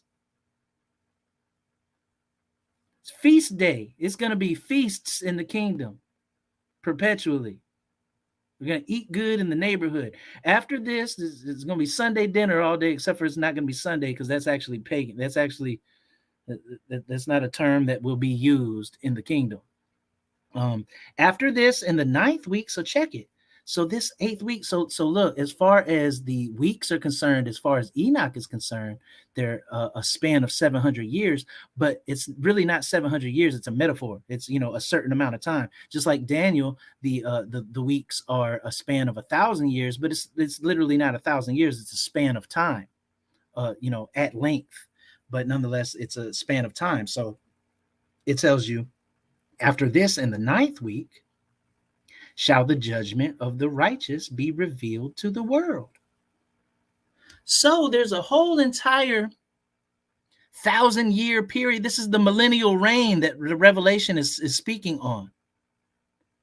This is the millennial reign that Revelation is speaking on. And everybody does not partake in the millennial reign. The ones who tighten up now are the ones who partake in the millennial reign. The other ones are going to have to get it together out there in outer darkness where there's weeping and gnashing of teeth, and you're going to have to pay an it's going to be ugly. The price that you're going to have to pay is on a whole other level to obtain this righteousness, to obtain the kingdom. You're going to have to show and prove yourself. Like you think we have it bad now, it's going to be worse. And that's the 1,000-year reign. While his people are going to be in the kingdom for that 1,000 years, basically they're going to be trained on how to execute justice and judgment properly. And then after that 1,000-year reign, in the ninth week, then that great white throne judgment is going to occur. In every work, verse 15, every work of the ungodly shall disappear from the whole earth, and the world shall be marked for destruction. And all men shall be on the lookout for the path of integrity. So now sin is obliterated. After this, on the seventh day of the 10th week, there shall be an everlasting judgment. This is the great white throne judgment, which shall be executed upon the watchers. That's the fallen ones. That's the Nephal. Exactly. The Nafal. I knew that's, yeah. Yeah. And a spacious eternal heaven shall spring forth in the midst of the angels, a new heaven and a new earth. The former heaven shall depart and pass away, a new heaven shall appear, and all the celestial powers shine with sevenfold splendor forever. Afterwards, likewise shall there be many weeks, Hallelujah. which shall Question. externally exit in goodness and in righteousness. So this is what's going on. Where do they get the concept of the old passing away, as far as the heaven and the earth shall depart and pass away, and a new heaven and a new earth will appear? They get that concept from Enoch. Exactly. And is that when, and the question that I had that I wanted to wait was right in line with this. Is this where the ones that are in chains are going to be judged as well? Absolutely. Okay, okay, okay, okay. Absolutely. And Absolutely. when are they come? Do they ever come out of those chains, or is that what CERN is doing? I mean, and I know it's a little off the beaten path, but you know Well, how I well, am with well it's CERN. kind of it's kind of different because we all throw it into one lump understanding, but these are different entities. Okay, Like for example, the Nephal, these are the ones who were in heaven. correct. The Raphaim are the offspring of the ones that were in heaven. They were Okay, never so in stop. heaven. Okay, so stop. So those are the ones that came from the daughters of men and the Nafal. Yes, Okay, Yes, so they are the Rephaim, and their bloodline literally is still here in the earth realm now. absolutely. They're Okay, they're they're got it. They're disembodied the spirits, Elites. and Oh, okay, okay. we call them quote unquote demons, Demons. Okay. And and they're even the in ones who are Enoch, it says devouring. don't call them demons. It says in Enoch they're not demons, but they're disembodied spirits. Right, and we call, Mm-hmm. colloquially, verbally, in the vernacular, call them demons or what have you, but they're Mm-hmm. disembodied spirits. Mm-hmm. In their abominations, they were never supposed to be. So they don't have a place in the heavens, and they don't have a place on the earth. They're just roaming.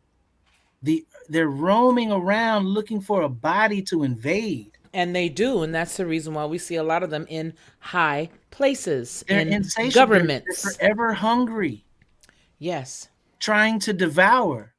And so if you have a propensity for greed and for power, they're coming right to you, and you're gonna eat it up. And that's the Easily GMO. purchased. Mm-hmm. Easy, Easily purchased. so on and so forth. Music industry, especially government. Right? You like Um. fame and Mm-hmm. spotlights and Mm-hmm. limelights. Mm-hmm. They're Mm-hmm. coming for you. Whereas they're coming for us all, but if we can fend them off, like, because we live a life of integrity and righteousness, then we're fending them off. Our portion of the wall is secure, and they cannot breach the wall. And then Mm. if you profess, I'm Yah's child, they're gonna run away. Hmm. Because you can say you're Yah's child all day, but if you don't look like you're playing the part in the Come spiritual on. realm, they know what a child of Yah looks like. There's Yep. rules and regulations. Yep. And they're laughing at you when you say you're a child of Yah, but you're living. Like them. Well, yeah, but Like they what did daddy. you say? Hell, uh, Hell, what? living Hell like open. hell, or Oh, living like hell on earth or something? yeah, like if Yeah. you're living a lifestyle that is like, they're laughing. Oh, you're a child of Yah, huh? But when you have the integrity and you're walking. The Book of Jasher, Yashar means upright, the upright ones. These are the Mm. righteous ones. Mm. And if you're living an upright lifestyle, when they confront you and you fend them off because you're not listening to their voice and you're listening to your creator's voice, then they can't breach the wall. Furthermore, if you say, "Hey, I'm a child of Yah, I'm secure and I am protected by Yah," they're going to flee, because they can see, oh yeah, that's what it was. That's the seal that you have on you. I can tell you're about your father's business. Other than that, they're laughing like, yeah, whatever. I'm just gonna stick around for a while, and eventually I'll be able to penetrate this wall. Yep. Yep. But those are the Raphaim. Those are the disembodied spirits. Those are the Mm-hmm. offspring of the sons of quote unquote God and the daughters of men that were never supposed to be. So they're not necessarily in chains. They are in chains at the end of the 10th week, because if you remember, the the uh, the uh, the disembodied spirits were like, "Hey, have you come before our time to exact Yes. Why judgment have you upon come to us?" torment us? Yeah. Right. Yeah. Like, it's not Before our our time time. yet. Mm-hmm. So there is an appointed time for them, and that is at the end of the 10th week, Mm. at the end of all judgment. Mm. Whereas the ones that are in chains are their parents, Mm. their parents, Mm. and you And they don't want kept them, going. and Yeah, you they don't kept want going them out of chains. at all. And that's why I was talking about, you and I were talking about when I did the story over on HWAV, when we were talking about the CERN and then the next project that they're working on that goes underground, all that quaking and shaking Right, and all right, of that. right, right. Yeah, and that it lined right up perfectly with the passage that you were talking about. I think it was in the Book of Revelation. Could also be Enoch, but there was a quaking. Remember when we were talking about the new research that they're doing, and then it really correlates well with what's in the Word when it talks about that earthquake that shakes so much that it rents or tears every. Help me out here. No, no, no. Well, I'm not saying anything because I know exactly what you're saying. It's just I forgot I forgot the name of their Oh, corporation. I know the name of the. Oh, you. I know the name of the thing. It's called the. Oh, gee whiz. It's a program that I don't think a lot of people are privy to. If after you're done, if everybody wants to hang around, if after you're done, I'll go ahead and show it to them. But But yeah, it yeah. lines right up with what you're talking about. I mean, they're looking for what they consider, The God the particle. Higgs boson or what have Yeah, you, Higgs as far as boson. Mm-hmm. the God particle Mm-hmm. that they've termed it. Um, and in actuality, these are portals that these are dimensions that are they're rifts in the space time Yeah, continuum. the space time continuum. Yep. Yep. Is actually Yep. what's going on, and one day it's going to be open, and these Nafal are going to escape. It's called Tartarus. Like scriptures call it Tartarus. It's Mm-hmm. underneath the earth. They are going to escape their place of imprisonment, and Revelation speaks on it well. It Mm-hmm. tells you that the bottomless pit, the abyss, is going to open up, and Apollyon, the destroyer, is going to come out. He is the king of the bottomless pit. He's the king. He's the head honcho, if you will, and he's Yes. coming out, and they're going to break free from their chains, and that is going to be 1,000 years of weeping and gnashing of teeth in outer darkness right here on earth. But meanwhile, the ones who evade that devastation and that time period are the ones that have been selected because they've been living a righteous lifestyle, and they are with they're in the kingdom at the moment for 1,000 years. They're getting trained on proper judgment, and we'll see this in Revelation. Mm-hmm. We'll see this in Revelation, and this is what Enoch is stating. He's giving you the play-by-play via um, glimpses, how he looks at it in week form. Yes. Um, so Oh, it here it says, is. Go ahead. well, it says in verse 18, neither shall sin be named there forever and forever. So now we're talking about the kingdom. So there is a second death in Revelation, and that's where we're about to go now. There's a second death in Revelation, and it says, those who escape the first death, they are blessed, but and you will not partake in the second death. Like, so there's two deaths. What's going on? So this is what's happening. Rome has issued us a bill of goods, and they have concocted this um, screenplay that is not, the screenplay is does not match up with the book. They've revised it so so it can play well at the theater, and they tell you a whole Mm-hmm. bunch of things, and we're going to die and we're going to heaven. Revelation doesn't tell us that we're going to heaven. Revelation tells us that heaven is coming down on earth, Mm-hmm. so on and so forth. So we have to understand, when we die, we don't go to heaven. Mm-hmm. That's right. Um, and so I'm going to pull up Revelation, but speak on what you were about to speak on. Um, what I was going to share with everybody was, whether you guys know it or not, and you probably do, there is a lot more that the organization CERN deals with, as well as their partnerships. One of the partnerships specifically is with Fermilab. And Fermi there, lab. yeah, Fermilab. And I can show you right here, right quick. There is a neutrino. Hold on, let me pull it up here. All right, so let me go back, and then I will show you here. There you go. Okay, so It's while a you're doing that, I want to say D. this.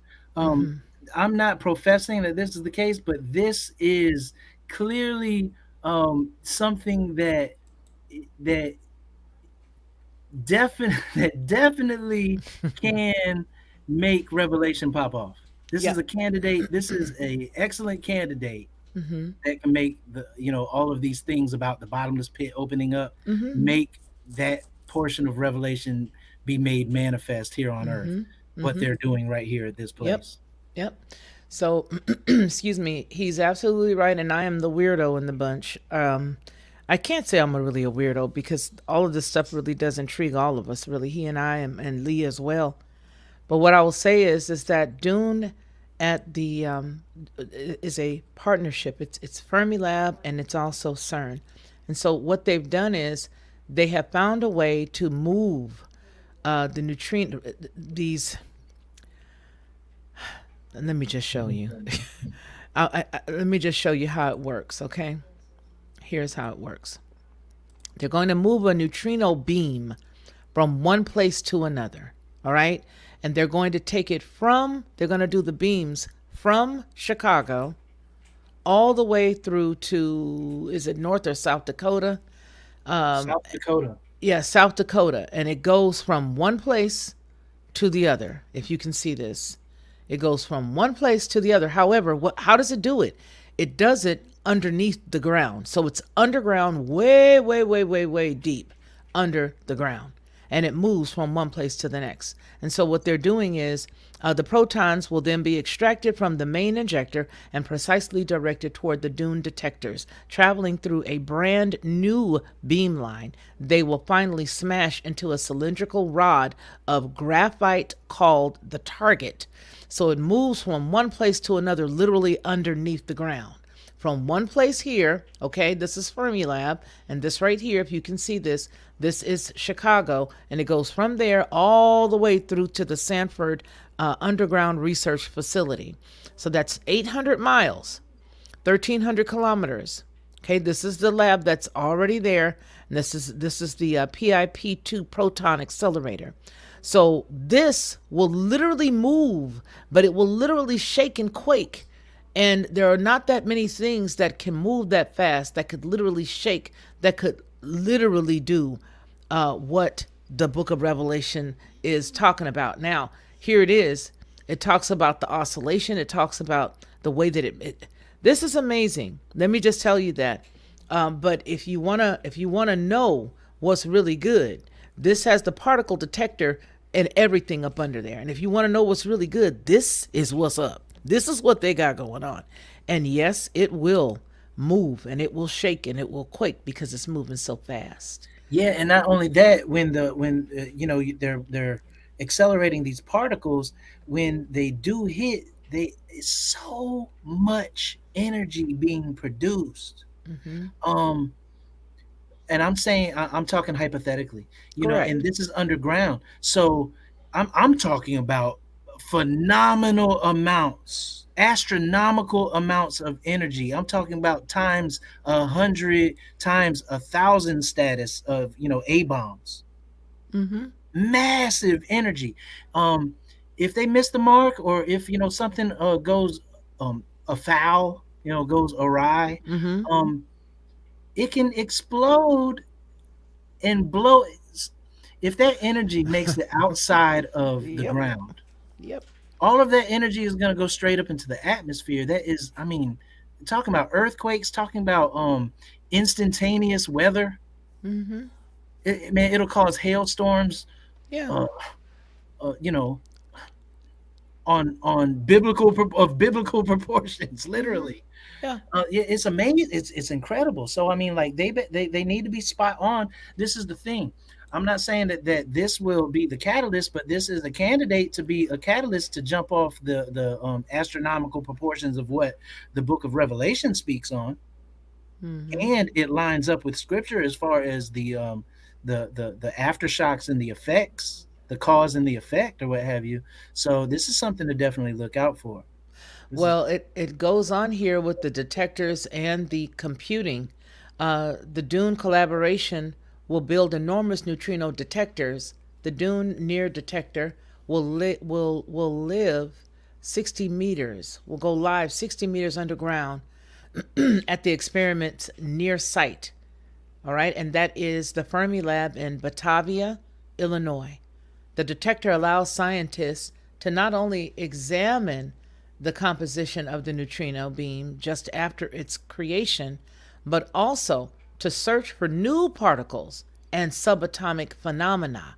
Think about that. New particles and subatomic phenomena that could revolutionize our understanding of particle physics.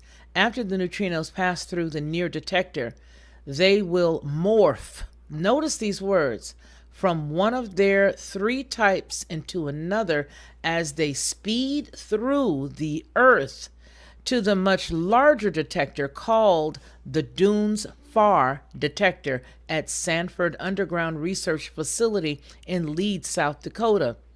So it goes from here through here. And it's not knocking on doors saying, "Hi, can I come through?" It's not flying across the sky. No, this is underneath the ground. Now, why was South Dakota the place? Well, because they had a lot of mine shafts, a lot of old mine shafts, and they repurposed them. They took them, they did what they needed to do. These things were already underground, was already available, and they tweaked it a whole bunch. So And what that were the is the reason mines? What why. were they mining for? Well, originally they were mining Yes, for gold. for gold. These are gold Ah, mines. These are huh, gold mines. huh. And do you guys Superconductor. understand that? Yes, Superconductor. superconductor. Yeah. See, now we're showing our our unique part, but we're gonna let it shine right now. So, you really gotta really put your thinking caps on, and you really gotta empty out your pocketbooks and take in some information, because if you look into the gold of it all, then you will understand that all of the spaceships that go up into the sky, they're outfitted with gold. Not just, plated. No, no, no, no, no, no, no. Gold. Pure gold. Okay? And not only that, but if you even go further than that and you look at An, Anu, Inki, Enlil, all of that teaching dealing with the Anunnaki, you will see that gold was something that was used there as well. So is it a coincidence? You do the math on your own, but I will tell you that there is a lot more stuff that they know than we accept, and that I believe our I can't even say naivete, but I believe that our you know how we can be very superstitious. Don't say that. Don't believe in this. Don't believe in that.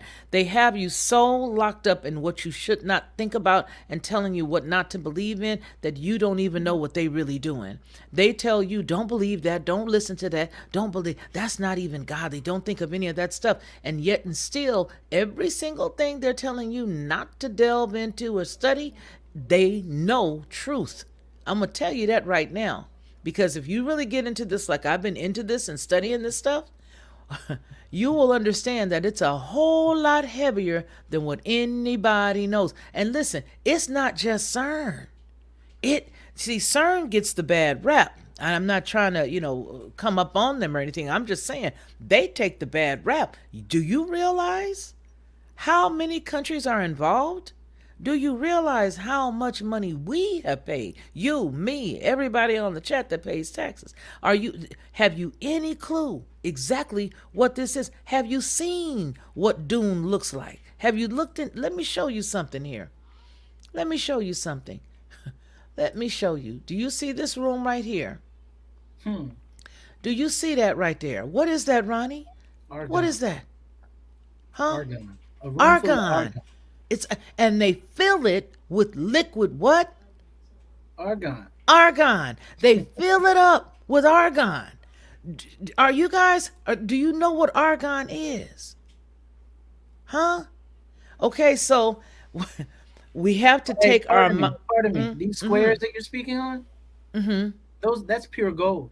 Those are pure gold, but That's the pure gold. argon is what they They fill it up fill with. this pure gold room with Yeah, argon. with argon, which is Look it up on the yeah, periodic table. yeah. What is it on the Basically, periodic table? basically Everybody in gold. here knows. They're smart.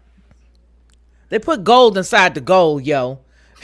Okay, they putting the gold inside the gold. All right, okay. Let me just tell you, they putting the gold inside the gold. All right, and so whether you realize this or not, because everybody has been taught to do this, and to do all these other things, the see no evil, to speak no evil, to hear no evil. What they tell you is evil. You better open your eyes because it lines right up with the word. Don't be running around here saying, "Oh, that's so this and that. I'm not gonna do though." Somebody said that, "Oh, that's new age. I don't want to." I said, "Well, okay, no problem." You ain't got to do it, but you better know what they know. Because if you don't know what they know, you don't know what you're signing up for. But you get into this right here, you'll be amazed. You'll be amazed.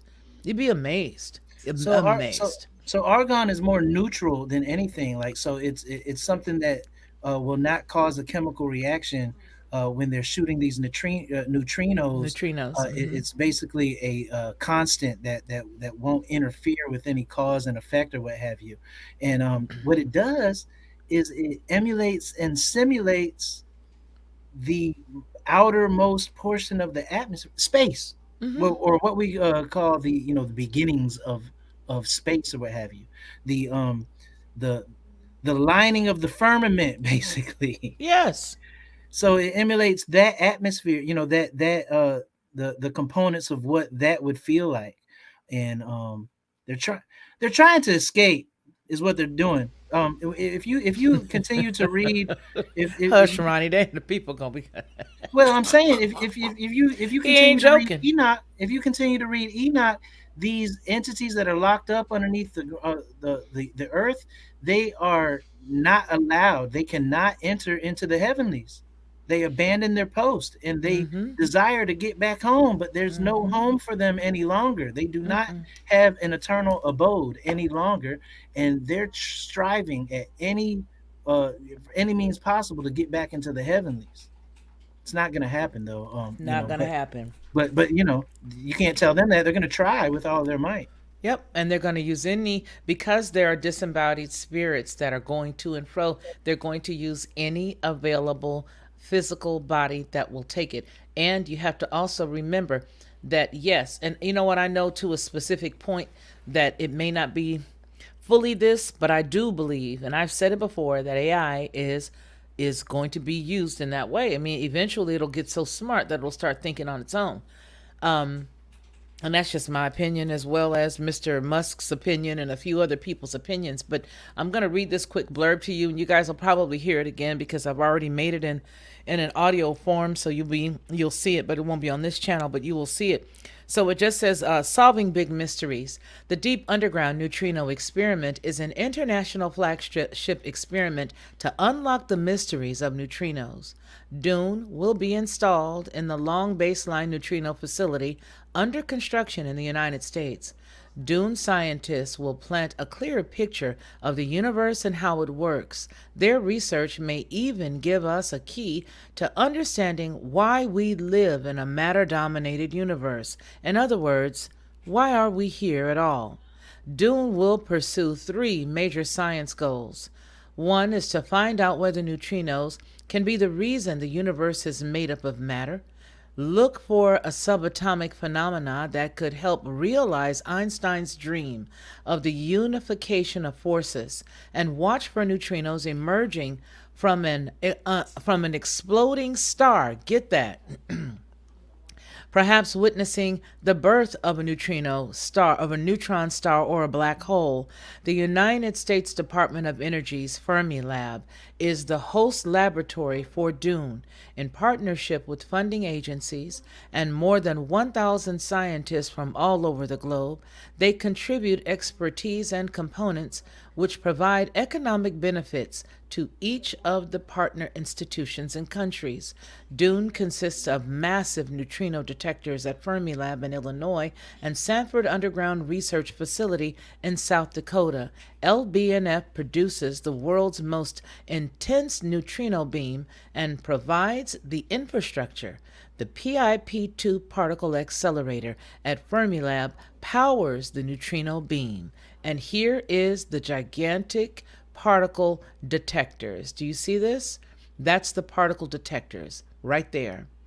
All right, Dune comprises state of the art particle detectors, one at Fermilab and one deep underground at Sanford Lab. The FAR detector will be the largest of its type ever built and record neutrino interactions with the unprecedented precision. A global computing infrastructure will make data analysis possible. So here you go. You see all of that? That's all the stuff that they're digging right there. The LBNF provides the enormous caverns and the cryogenics infrastructure for the dune detector deep underground at Sanford Lab. This includes the excavation of 800,000 tons of rock. It will also build structures at Fermilab to send neutrinos through stone and earth to South Dakota. No tunnel needed. The world record beam. PIP2 will be the first gear of the Fermilab Accelerator Complex and power the most intense beam of high energy neutrinos for Dune. The heart of the PIP2 is a 215-meter long particle accelerator featuring major contributions from international partners and the latest superconducting radio frequency technology developed at Fermilab. Now, if that's not heavy, I don't know what is. But what I will tell you is when you consider the power that's behind this, it will bring that passage in Revelation to such great light. It will really, really make you go, where a lot of the things that we thought were supposed to be literal, this will be that literal, if that makes any sense. There is the faithful church that Ronnie has here, but I'm glad we were able to talk about that. But yeah, that part, that part. This is an audacious task, and it is quite compelling as far as what the implications are astounding. Like you're gonna mess around and mess around. You're going to mess around and mess around. This is extraordinary. Because one false move, one glitch, or maybe even not a false move. It's just maybe it's not the reaction that you anticipated. And I don't know. I don't know. One of the options, kaboom. Okay. I mean, Oops. ooh, yeah, right. Wow. I mean, Oops. it's and in actuality, the fate of everything are in these scientists specifically hands. That is, that's kind of scary. That's kind of daunting. Yeah, and that's why a lot of times, like, when I hear people just basically talk about them all along, I'm thinking, gee whiz, if you really only knew, that ain't nothing compared to this right here. And this is on our soil. This Right. ain't over there on those, on right on all of the borders of those other countries. This is here. Mind you, as you all know, that's not the only large particle collider.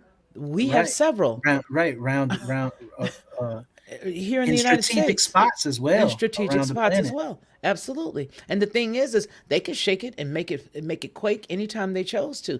California don't have to sit where it is. Let Mm, that sink in. mm. California ain't got to be where it is. Go back in history and just follow geology. Get yourself some information dealing with geology, dealing with the formation of everything from the formation of California, period. Look at where it was. They have some, you can find varying stories, controversial stories that sort of contradict one another. One story says that it was, another story says that a portion of that part of California that is closest to the ocean was formed, okay, that it had a joist in between at one point and then it shifted and it became closer to each other. So that means that if that's the case, that it had a joist at one point or a space at one point, it could easily have that space again. It doesn't have to stay that way. Huh. So think about these things when you're factoring in all of the stuff, and don't just think that it's one organization that's in Switzerland. For the love Right. of Pete, they got Right. something for you for every whatever color you want to wear. They got it for you. And they're doing these experiments and feeding the larger data bank. Aha. Very good point. Very good point. So could you pull that one image, that one picture up just one more time? I With want to the impress. last one we just had. Yeah, with the argon room. I Oh mean with the sure, I can go back to gold that. room. Yeah. Yeah. So what they do is they emulate and they try to, yeah, right there. Um I have a video on this one. I'm not sure if I can play it. It is for educational purposes. But I mean, let's put it together the right way. Okay, they're the ones who created the internet, and if you click just the right way, right click in any screen, you will see the CERN's symbol. So my point, I don't want to play their stuff and they know instantaneously that I played it, but it is for, I don't want to go through the argument. But I will These tell you, the video you can find online on your own, and it's amazing.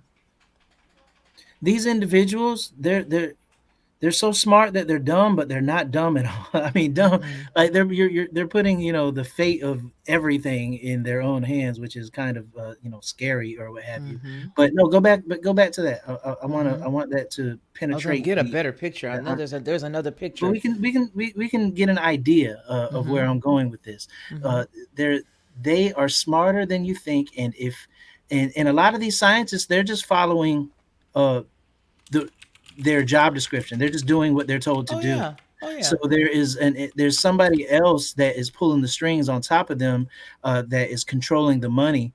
And maybe these, nonetheless, these people are in tune with the spiritual realm far more than your average Oh, Christian. far more. Because Far what they're more. doing is they're emulating, and it's not a counterfeit, but it's a simulation. It's a facsimile. I'll use that word. It's Mm-hmm. a facsimile of the real deal. This, I want to impress upon you what this is. This is a golden cube. Mm-hmm.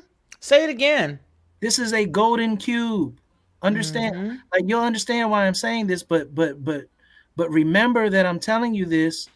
This is a golden cube Mm-hmm. that they're filling with argon. With argon. Like, and they're simulating the atmosphere and penetrating neutrinos into it to try to recreate something. They're finding God. They're trying to find God.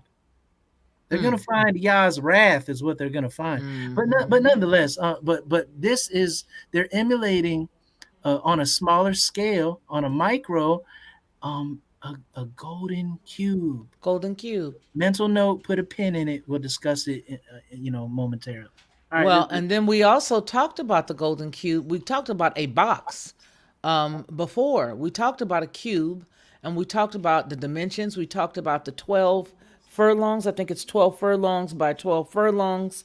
And we've delved into all of that. So I think mostly what we're really trying to say is we have to wrap our heads around all of the stuff that's going on and really put it into context with the word. We really, really do. We can't be so spooky or spooked that whenever something comes around, we're like, oh no, I don't want to talk about that. That's this or that's that. Go right ahead. But they're using it and they're doing it and they know it. They know. They know it. Yeah, they do. So Go ahead, right Nuncio. now we're at the prep. Can you hear me? I can. Right now we're at the precipice of the 8th week of righteousness, according to the timeline, the 10-week prophecy or timeline, if you will, Mm-hmm. about Mm-hmm. concerning Enoch and what he read out of the book, to his sons. That 8th week of righteousness is right here at the door, and Mm-hmm. there's going to be a people group that is selected to obtain the knowledge, wisdom, and understanding to execute correct and exact judgment and justice upon all the oppressors. And we just read that in chapter 93 of the Book of Enoch. So moving forward, are we sharing Revelation? Mm-mm. Okay, share my screen. I'm sharing them up under the ground. I'm showing them the machine. Hold on, let me go. Okay, so this, we're Revelation. tying all this in. We're tying all of this in. Okay, go. So in the book of Revelation, we see that there is a specific quote unquote church. It's called the ecclesia. The assembly of his people. And verse 7 speaks on the ecclesia at Philadelphia. So it says, these things says he who is set apart, he who is true, he who has the key of David. Mind you, it's a key. It's a key that unlocks things. That's interesting. And they're emulating and imitating that and we Yeah. just we just did a segment on that for the past what 20 or so minutes. It Yeah. says, he who has the key, the real key, the real key, the true key of David, he who opens and no one shuts, he who shuts and no one opens. I know your works. I see I have set before you an open door. Or see, I have set before you an open door, and no one can shut it. For you have little strength, but you have kept my word, and you have not denied my name. Indeed, I will make those of the synagogue of Satan who say that they are Jews and are not, but lie. Indeed, I will make them come and worship before your feet, and to know that I have loved you. Because, why? Why? Because you have kept my commandment. Hmm. You have kept my command to persevere. I also will keep you from the hour of trial which shall come upon the whole world to test those Mm-hmm. who dwell on earth. So, this church of Philadelphia, this is the 144,000. Yes. This is the 144,000. And we read about that, I want to say Revelation 14 and in Revelation 7. Um, Mm-hmm. and these are 12,000 from each of the tribes of Yasharal. These are the ones who are selected. We just read that in Enoch. These are the ones that are picked, are chosen.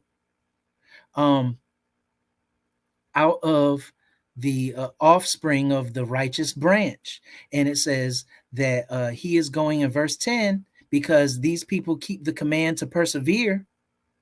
It says, I will keep you from the hour of trial, which shall come upon the whole world to test those who dwell on the earth. So this is the quote unquote time frame of the tribulation, and the only people that are going um, to be able to get away from all of this are the 144,000. Everybody else is going to have to go through. Everybody else is going to have to go through the fire. Everybody else. So as far as this thing called what's that thing that they call it? The rapture. The rapture. This thing that the rapture, there's no such thing as a rapture, and if there is such a thing that you want to ascribe to the rapture, that's the 144,000 that's going to be taken for this 1,000-year millennial reign, and they're going to be taught the knowledge, wisdom, and understanding on how to exact proper judgment and justice upon the nations Where's at the great everybody white else going to throne be? judgment. They're Where's going to all be the right rest of? here on earth, and right Huh? here on earth is going to be the outer darkness where there's weeping and gnashing of teeth, because it's going to be total destruction and mayhem here. Is there anybody else that's going to be anyplace else? I don't know what you're asking. So if it's just 144,000, those who are of, um, because see, a lot of people say, well, that sounds like Jehovah's Witnesses. Does it mean only 144,000 are going to be saved? Can you make go into that just a little bit deeper so that everybody Yeah. knows who's We who? went into that with the Enoch. There's weeks. So that's the eighth week. And then there's a ninth week where people are judged. Where people are judged. They are resurrected unto judgment, and they are judged. Mm-hmm. But we're going to get into that. We're going to get into Yeah. that, and I'm going to show you in Revelation how we've been duped and from listening to the pulpit, and There you it's go. the screenplay. It's the screen. What we're Bingo. listening on the pulpit is the screenplay to make the movie look better. And the books, because they wrote a bunch of them Well, left behind. but I'm saying the book, yeah, and I'm not even talking about Yeah, yeah, the yeah. Left Behind series. I'm just talking about the In general, yeah. metaphor of the screenplay to make the movie better, because Mm-hmm. and they deviate from the book, because Mm-hmm. it's not gonna translate well on screen, so we're gonna have to Mm-hmm. adjust this and make it more exciting and this and that and the other. But the fact of the matter is, when you read it for yourself in Revelation, it is not what you've learned on the pulpit, from off of the pulpit. It tells you right here that these people are going to escape the hour of trial, which will come upon the whole earth. And this is the church at Philadelphia. These are the only ones. These are the only ones that are going to escape. Everybody else is going to have to go through the fire. Behold, I am coming quickly. Hold fast to what you have, that no one can take your crown. He who overcomes, I will make him a pillar in the temple of my God, and he shall go out no more. I will write on him the name of my God and the name of the city of my God, the New Jerusalem, which comes down out of heaven from my God, and I will write on him my new name. So he's also going to have a new name. So we can argue all day long, is his name this, is his name that. When he comes, he's gonna Absolutely. have a whole gonna have a new name. And That's the only right. ones that are gonna know his name are the 144,000. There is a group of Mm-hmm. people that can sing a certain song Mm-hmm. that nobody else can sing, and that's the chosen. Then there's the multitude that sings another song, and I'm paraphrasing from different portions of the text or what have you, but follow along though. So he's coming with another name. That's a side note, but that's an important side note. Know that. But look here in Revelation 2. This is the other church. There's two churches that didn't get reprimanded, and those are the only churches that matter. That's right. The church at Smyrna. It says these things, says in the last who was dead and came to life. These are the ones who are going to get resurrected unto righteousness. I know your works, tribulation. These are the ones who's going through the tribulation. Mm-hmm. I know your works, tribulation and poverty, but you are rich. And I know the blasphemy of those who say that they are Jews and are not, but are the synagogue of Satan. These two churches, this is the only place that you hear about these Jews who are not, but they're actually the synagogue of Satan. And he's Correct. speaking to his two quote unquote churches. His they're not churches, they're ecclesias, they're assemblies, they're his assembled, gathered people. Um, this is the multitudes, this church of the multitudes who you see in Revelation that are dressed in white robes and have crossed through and made it through uh, in and through the tribulation. It says, "Do not fear any of those things which you are about to suffer." He's giving you the heads up. You are going to suffer. Not you might not. The Say it again. 144,000 are not going to, but the multitudes are going to suffer. Indeed, the devil is about to throw some of you into prison that you may be tested, and you will have tribulation 10 days. Mind you, this is the same story that Lee brought forth earlier today when he was speaking out of the book of Jasher chapter Jasher. 12, Yeah. when Yeah. when Abram had to go through the fire With his brother. and he was thrown into prison for 10 days and was burnt up for 3 days, but he wasn't burnt up. He was thrown into the fire for 3 days, but he was cast into Correct. prison for 3 days. I mean, for 10 days. That's where this is, as far as the book of Jasher chapter 12 is concerned, that is the precept to what in the world is this 10-day tribulation thing about, that you're thrown into prison for 10 days. That's Abram. That's your father. Your father did that. So of course you're going to go through it too. That's right. And it says some of you will be cast into prison.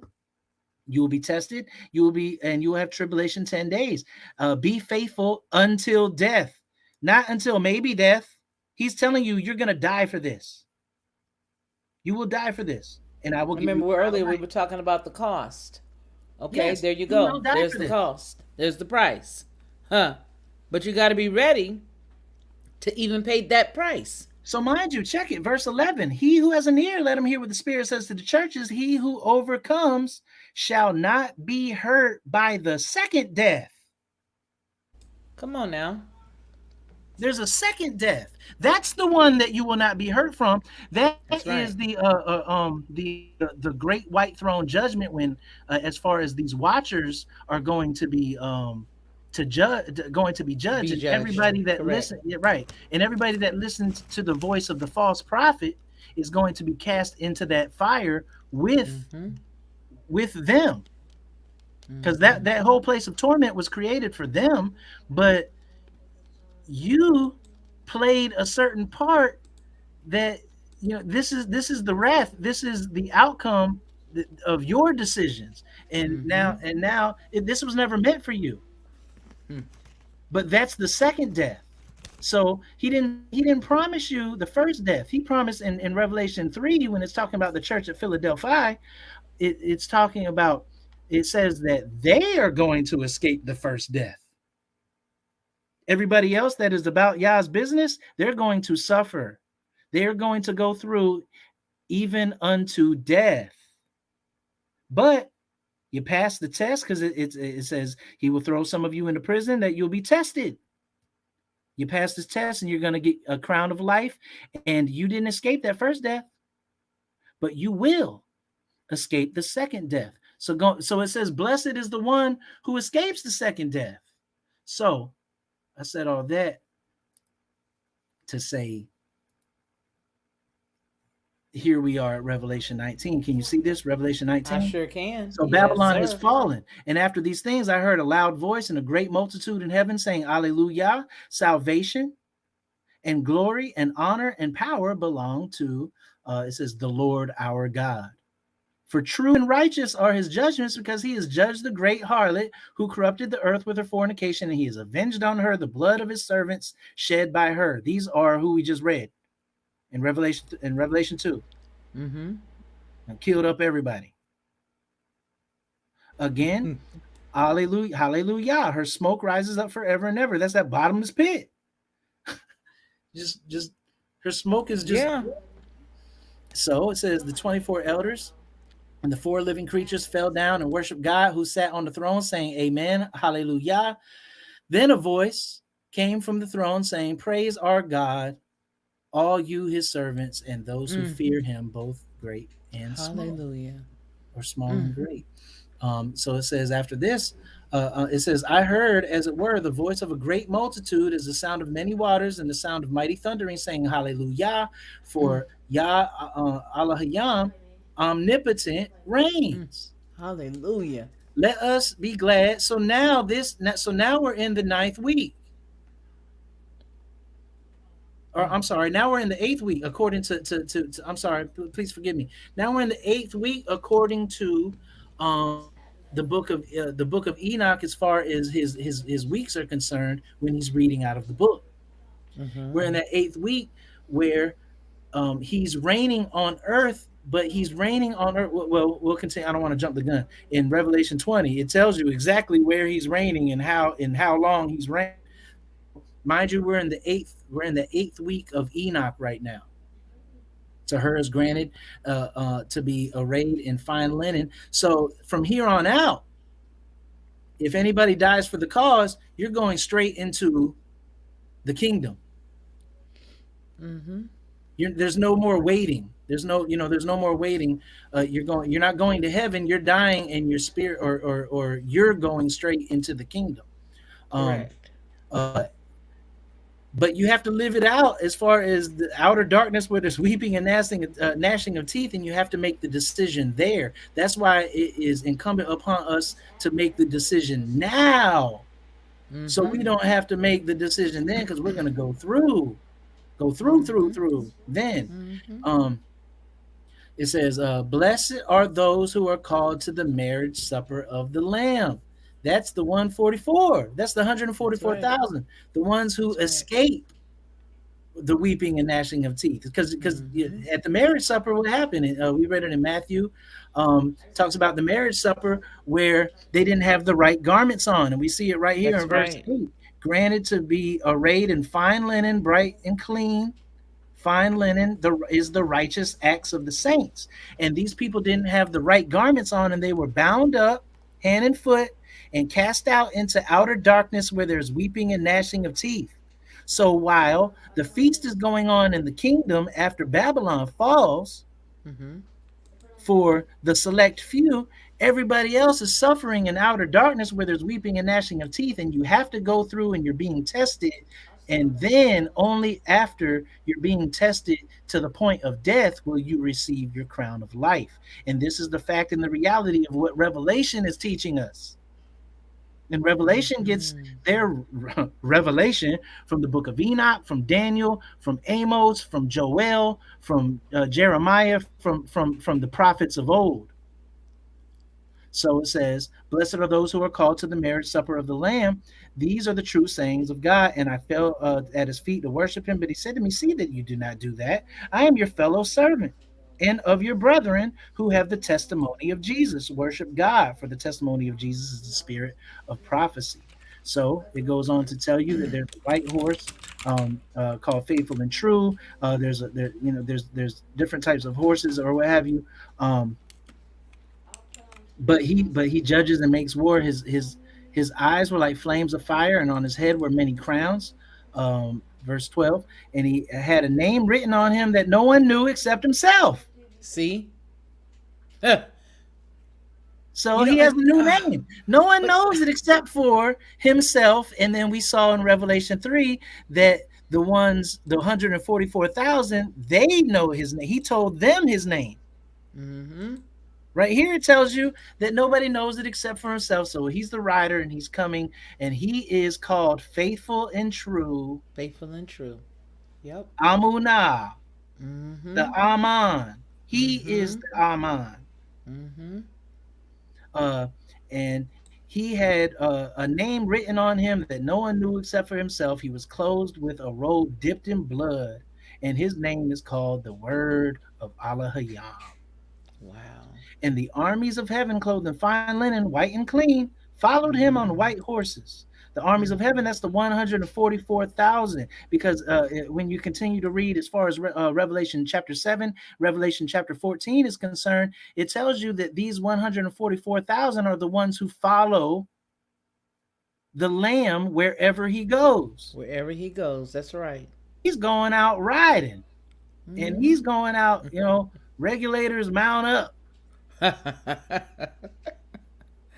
And he's going he's about to ride on the world. He's going to ride on the whole world, and the armies in white linen as far as this junction at this time frame is concerned is that 144 that's following him wherever he goes.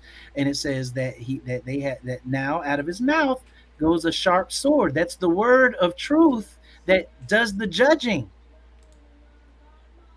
That with it he should strike the nations, and he himself will rule them with a rod of iron. He himself treads on the wine press, treads the wine press of the fierceness of wrath of Almighty God. And if we read this in the Hebrew, it'll say El Shaddai. And he has on his robe and on his thigh a name that is written King of Kings and Lord of Lords. So this is the Melchizedek. This is the King of Kings. This is the King of Kings. So uh what's interesting is that the wine press, he treads the wine press. The wine press is the nations. The oil is Yasharal. The wine is the fruit, is everybody else that comes along for the ride, that gets a ticket to come into the kingdom. That's the nations that that um that decided to cleave to the house of Yasharal, and he treads the wine press. He's the Mm-hmm. one that is going to test you Mm-hmm. and put you through the tribulation to see if you're really about him. This is him who's doing this. And you're going to say, yeah, I'm about you. He's going to say, prove it. And he's going to, um, you know, uh, have you prove it even to the point of death. But as soon as you, cross that water, cross that river, cross that, threshold, Yeah. then you will be given a life. Mm. And that's the only way. And it says, then I saw an angel standing in the sun, and he cried with a loud voice, saying, "All to all the birds that fly in the midst of heaven, go and gather together for the supper of the great God, that you may eat the flesh of kings, and the flesh of captains, and the flesh of mighty men, and the flesh of horses, and all those who sit on them, and all the flesh of all the people, free and slave, both small and great." This is that feast that I was telling you for the birds of the air. Mm-hmm. Everybody who gathered. Remember, we were reading Yeah. in Ezekiel 38 about Gog and Mm-hmm. Magog. This is the Gog and Magog war right here. Mm. And so this happens late in the game. This happens late in the game, and these are when you continue to read in Ezekiel 38, it says that they're not going to bury them people; they're going to leave them out there for the birds. And here we are in Revelation 19, where the birds are having a feast on the flesh of men. So it says, and I saw the beast and the kings of the earth and their armies gathered together to make war against him who sat on the horse and against his army. Then the beast was captured, and with him the false prophet who worked signs in his presence, by which he deceived those who received the mark of the beast and those who worshipped his image, his likeness. These two were cast alive into the lake of fire, burning with brimstone, and the rest were killed with the sword. These two were cast into the fire. Everybody else killed by the sword. But what sword? The sword that proceeded from the mouth of him who sat on the horse. They're killed by the truth. They were not lovers of the truth. Second Thessalonians, you are under a strong delusion because you did not receive the love of the truth. And the truth is what is going to judge and exact judgment. And so you're either going to be on one side of that, double-edged sword, or the other. It's going to kill you. The truth, it either sets you free or it's going to kill you in these last days. And all the birds were filled with their flesh. So look at it here in Revelation 20. Can you still see this? Am I still sharing? Yes. Okay, so this is the 1,000 years that we're speaking on. It says Satan bound. This is the headline or whatever, the subtitle. It says Satan bound for 1,000 years. Then I saw an angel coming down from heaven, having the key to the bottomless pit, and a great chain in his hand. And he laid hold of the dragon, that serpent of old, who is the devil and Satan, and bound him for 1,000 years. So this is this is week 8. I mean, yeah, this is week 8. That 1,000 year. This is the millennial reign. This is the 1,000 years prior to the millennial reign. Or this is the time frame prior to the millennial reign, and the quote unquote millennial reign is while Satan is bound up. All of his people are running. All of his all the demons or whatever are running amok or what have you. But he's bound up for the 1,000 years. He is cast into the bottomless pit and shut him up and set a seal on him, so that he should not deceive the nations no more till the 1,000 years were finished. See, so what's interesting is there's 1,000 years that he is sealed up and shut up, but it says that after that he's going to be released. So it can't be over yet. It's not over yet. It's not completely over yet. For a whole 1,000 years, it's not completely over yet. But the saints reign with Christ for 1,000 years. That's the 144,000 that were chosen. It says, and I saw thrones, and they sat on them, and judgment was committed to them. Remember the judgment that's committed to them? We just read that in the 8th week of Enoch's prophecy.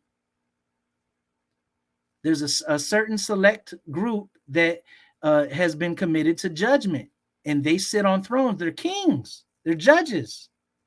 And I saw the souls of those who had been beheaded for their witness to Jesus and for the word of God, who had not worshipped the beast in his image and had not received the mark on their foreheads or on their hands, and they lived and reigned with Christ for 1,000 years. So as they die for the cause, they get to go into the kingdom and live for that 1,000 years.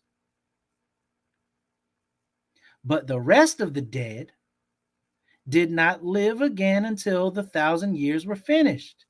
So everybody else that died, they stay dead for the 1,000 years. And what? This is the first resurrection. Blessed is the set apart one who has part in the first resurrection. So this is in Revelation 2, that church at Smyrna. You're a part of the first resurrection. When you get it, or however it's going to play out, when you're imprisoned for 10 days and you're tested and then you're killed, even to the point of death or what have you, you're going to immediately be resurrected into the kingdom during this 1,000-year reign, while quote unquote Satan is locked up in the bottomless pit. It says, over such the second death has no power, but they shall be priests of God and of Christ, and shall reign with him 1,000 years. Good night, Rachel. Thank you for being here. It says, when the 1,000 years have expired, Satan will be released from his prison and will go out to deceive the nations which are in the four corners of the earth, Gog and Magog. They're still at it. To gather them together to battle, whose number is as the sand of the sea. They went up on the breadth of the earth and surrounded the camp of the saints and the beloved city. So what? We just read that in Ezekiel 38. So this happens later on in the game. And fire came down from God out of heaven and devoured them. The devil who deceived them was cast into the lake of fire, the lake of fire and brimstone, where the beast and the false prophet are, and they will be tormented day and night forever. And this is the great white throne judgment. So a great white throne. So this happens after the millennial reign. Everybody is not judged until after the millennial reign, until after the 1,000 years. Then I saw a great white throne, and him who sat in it, on it, from whose face the earth and the heaven fled away, and there was found no place for them. What? For who? For heaven and earth. And I saw the dead, small and great, standing before God, and books were open. And another book was open, which is the book of life, and the dead were judged according to their works. Like I said, this is after the millennial reign, by the things which were written in the books. The sea gave up the dead who were in it, and death and Hades delivered up the dead who were in it, who were in them, and they were judged, each one according to his works, not according to his faith, according to his works. Then death and Hades were cast into the lake of fire. This is the second death. Anyone not found written in the book of life was cast into the lake of fire, and that is the second death. And now you get a glimpse of what this new Jerusalem looks like. Now I saw a new heaven and a new earth, for the first heaven and the first earth was passed away. We read that in many places. It says, although there was also there was no more sea.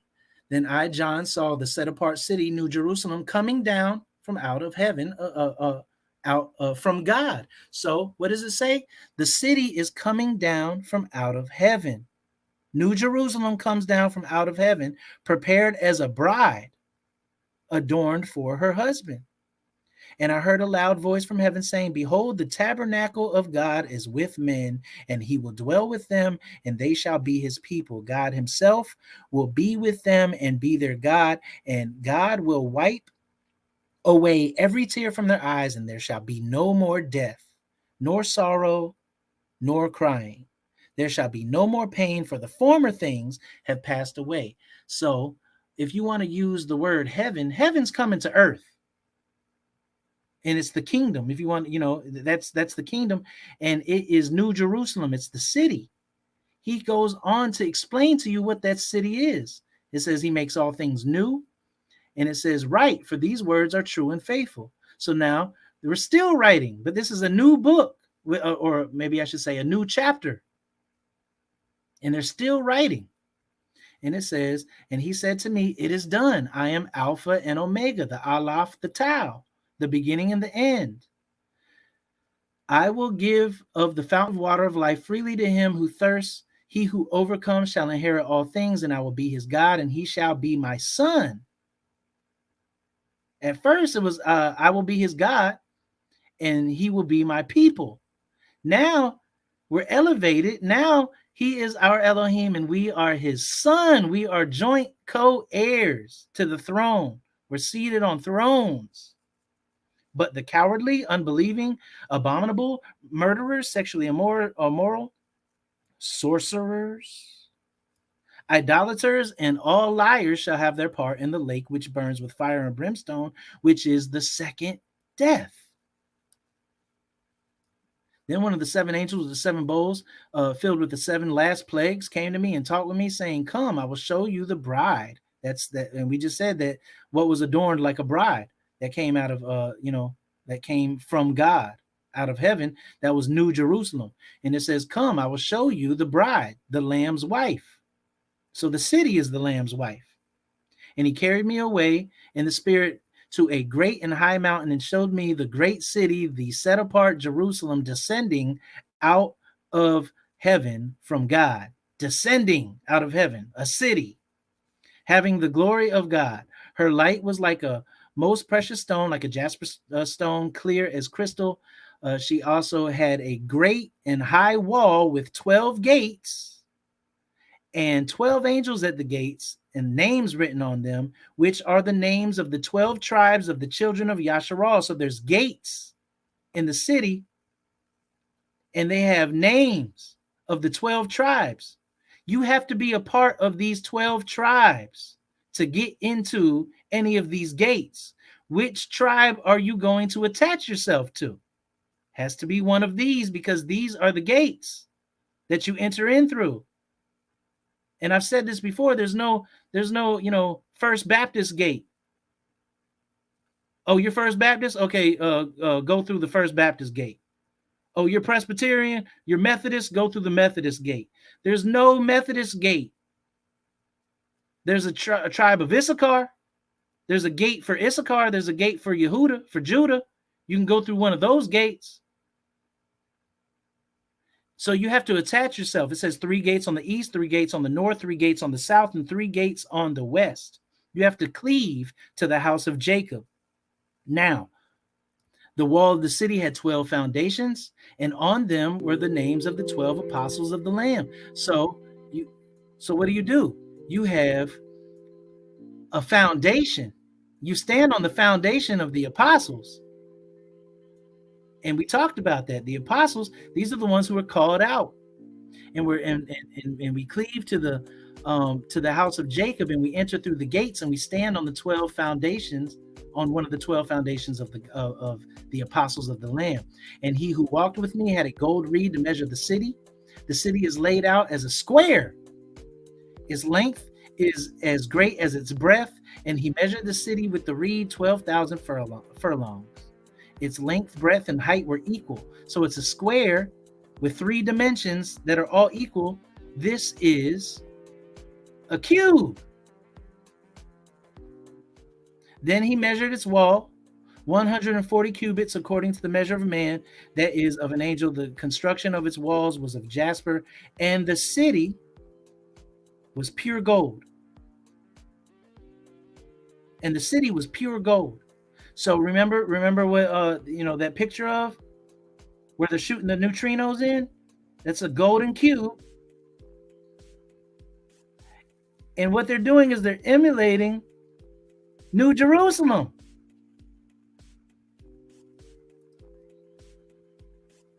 Do you see this? They're I emulating definitely do. It's quite amazing. It is quite amazing. So this is the thing. There is a golden cube that's going to come out of the sky and rain on earth, or sit on earth, or hover above the earth, something to that degree, for 1,000 years. And then remember when we continue to read in the Book of Enoch, I encourage you to read, it was chapter 92. I said 93 earlier, pardon me. Chapter 92, the Book of Enoch. And it tells you that in the 9th week, like that's when the rain occurred. And then in the 10th week, that's when all of this, as far as the judgments, manifested. And then after that, there were weeks upon weeks upon weeks upon weeks where righteousness reigned. And that's what's going to happen after the 10th week. And that's where, after all of this manifests, where we will be. Once again, the street of the city was pure gold, like transparent glass. Pure gold. Pure gold. And if you look at that picture, you can see that you can see through it. Like if you look directly in front of the angle of where that picture was taken, you can see right through it, like transparent glass. They are emulating New Jerusalem for whatever reason. I don't know. They're shooting neutrinos in it. It's crazy. But they saw no temple in it. In verse 22, Lord God Almighty and the Lamb are its temple. The city had, and it says the city had no need for the sun or the moon to shine in it, for the glory of God illuminated it. The Lamb is its light. The nations of those who are saved shall walk in its light, and the kings of the earth bring their glory and honor into it. Its gates shall not be shut at all by day, there shall be no night there, and they shall bring glory and honor to the of the nations into it. So there's still nations on the earth, and we see that we see that in other places in the quote unquote Old Testament, when at the Feast of Tabernacles, these nations have to come and pay homage to the Almighty One who is sitting on the throne in New Jerusalem. And if they don't pay homage, then they will not receive rain for their harvest. So it lets you know that there's still things manifesting on earth, but it says that there's no sun and no moon. There's no need for it. And it also tells you that the sun and the moon will stop giving its light. That is why there's outer darkness. And you're not in the kingdom having a nice feast day all day long, surrounded by righteousness. So that's why there's weeping and gnashing of teeth out here on the earth. But after all of this plays out, he's going to destroy everything and make a brand new heaven and a brand new earth. And that's going to be the weeks beyond the 10 weeks of Enoch chapter 10. And read it for yourselves. This is not what we hear about on the pulpit at all. This is not what we hear about on the pulpit at all. Well, I'm going to tell you something. This was by far one of the best. I mean, it was very good, very concise. And I think it opened up a lot of our eyes as to exactly what time it is.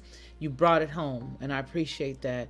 I hope that everybody that's watching, I trust that everybody that's watching now as well as in the replay will go back and watch parts of this again if there's any area that you need clarification on, because when I tell you, you brought it home, each and every piece that you may have even wondered about has been clarified.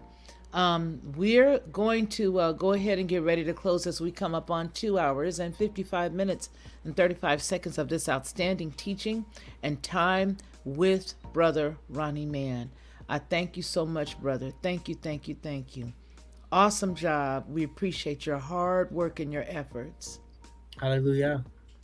Just good. So I appreciate all of you guys for hanging out with us. R. Jones, I see you coming out the cut. Steve Willis, I see you coming out in the cut. Eye-opening, right, R. Jones? Eye-opening. And it's so timely, especially right now. I so appreciate how Yah gives the word in due season and how it always comes up right at the time where we need it the most.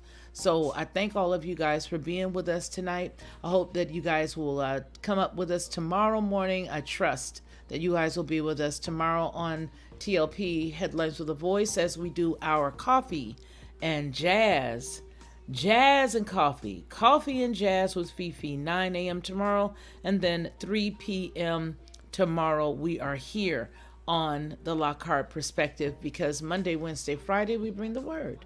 So I trust to see all of you at both times if you can make it, and at least one of them if you can't make them both. For everybody who gave this evening via Cash App, I want to tell you how much I appreciate that. You guys just have no idea, but I just want to say thank you, thank you, thank you. All right, you guys, remember what we always say here on this channel, and that is that man shall not live by bread alone, but by every word that proceeds out of the mouth of the Most High Yah. Until we see each other again, you guys remember to take care of yourselves, and I want you to take care of everyone else after you. All right? Till we see each other again, please continue to be blessed.